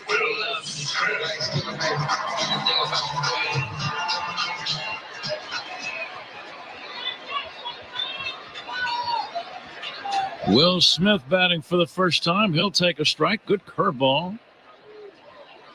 Like 2 in a row from Hodge. Been able to spin that first pitch over and steal strike 1.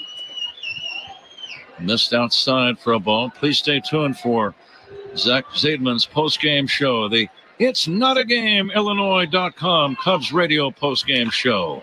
Liner towards short, caught by Dansby Swanson, out number 2. Soft line drive on the edge of the outfield grass. Ran over, slid, made the backhanded grab, and suddenly the Dodgers are down to their last chance. But it's be some win for the Cubs. Be able to make a big comeback. 5-run 8th inning. 1 out away. 2 down. The batter is Miguel Rojas, and he takes a strike.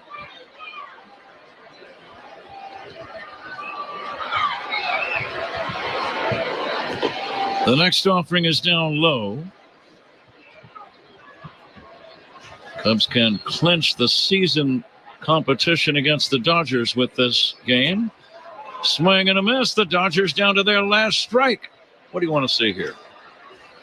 I say you go with the breaking ball. He's had a good one so far in this inning. Throw that little slider down and away.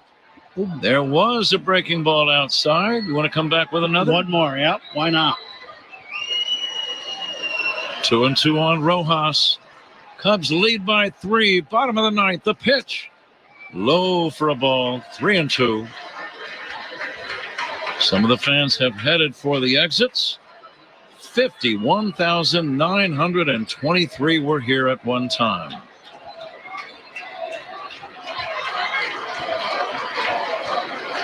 The 3-2. Swing and a foul. He just did make contact.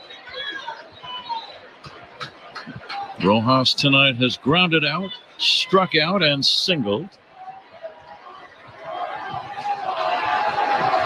Cubs lead by 3. Bottom of the 9th, the 3-2. Inside, he walked him. It's not over yet. Max Muncy, the batter. Muncy has homered tonight. Again, the Dodgers with 3 solo home runs, 2 by Tommy Edman and 1 by Max Muncy.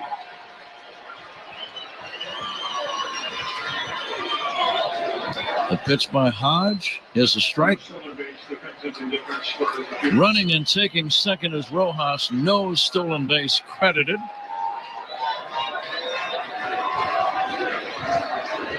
And the 0-1. Muncy checks, takes low and in. Cubs were down going into the 8th inning. They were down 3-1. Running and taking third now is the base runner. Here's the pitch outside. It's 2-1. Rojas at third with 2 down. His run means nothing. Porter Hodge having an issue possibly with the pitch track system. I think there's something wrong with Porter Hodge.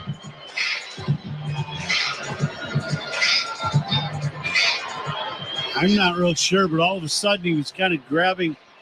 I'm not sure if he pulled something in his rib cage or.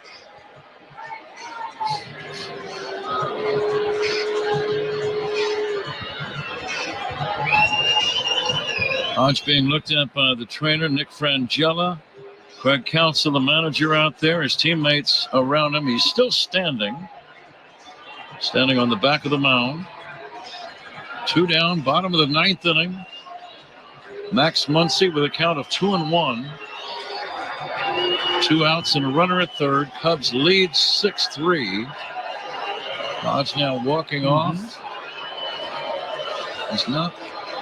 He's taking some deep breaths. Now, kind of shaking his head. I don't know if he's going to be able to continue. Yeah.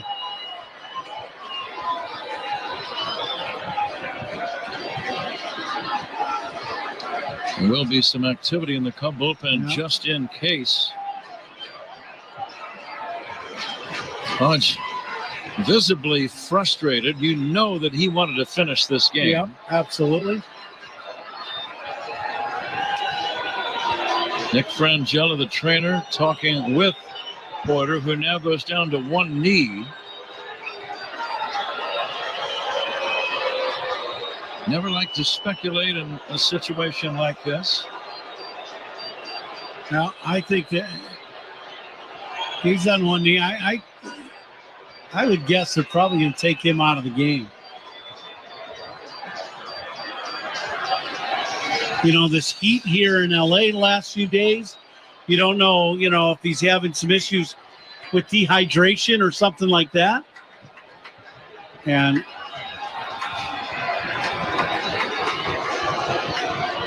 it's not, I think he's trying to stay in the game. He stands up. Craig Counsell still right there. He's going to make a pitch or two to see how he feels.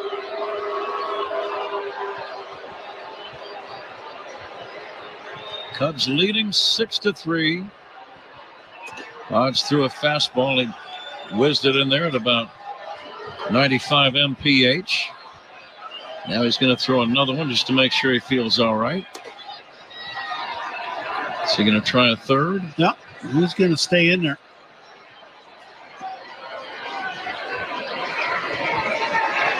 Somebody's going to be at the ready in the Cub bullpen, you would think. Yeah. Cubs leading 6-3. Bottom of the ninth inning with 2 outs. Max Muncy with a count of 2 balls and 1 strike. The runner at third is Miguel Rojas. Cubs 1 out away from one of their biggest and most dramatic wins of the year. And the 2-1 on the way. Strike 2 called. Nothing wrong with that one, Rob. No, 96 miles an hour on the inside corner. Porter Hodge trying to save the ball game. And the 2-2. Check swing, no swing. Off speed pitch, 3-2.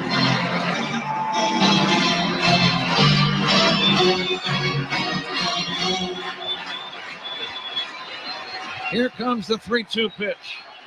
Swinging a high fly ball deep right center field. Back is Crow Armstrong near the fence, leaping up. He made the catch. He took a home run away from Max Muncy, and the Cubs win the ball game. Beat Crow Armstrong with a dazzling display of defense tonight. He jumped up. He may have had the glove up above the top of the wall. And that's the way the ball game ends. Pete with a big smile on his face. He says, I'm going to hold on to this ball. He did. He robbed him of a home run, it looked like. And he had to fight a fan who was coming into the field of play to catch this ball. But Pete keeps the concentration, makes the catch, and ends the game. What a play. Cody Bellinger right alongside him with a huge smile as they started jumping happily and running back to the infield. The ball game is over. What a finish. What an unusual ball game. I guess you didn't think it was going to end on a routine 6-3 ground ball or something. No, like not this game. Yeah, there have been all kinds of crazy plays and situations in the game and things that have happened. And the finish of the ball game is very fitting, as you said, with Pete Armstrong going over the right center field fence to pull that one in. Cubs win the ball game 6-3. They trail both Atlanta and the Mets by 4 games for that final wild card spot. The season is not over yet. We'll be back with the totals in a minute. The final, the Cubs 6,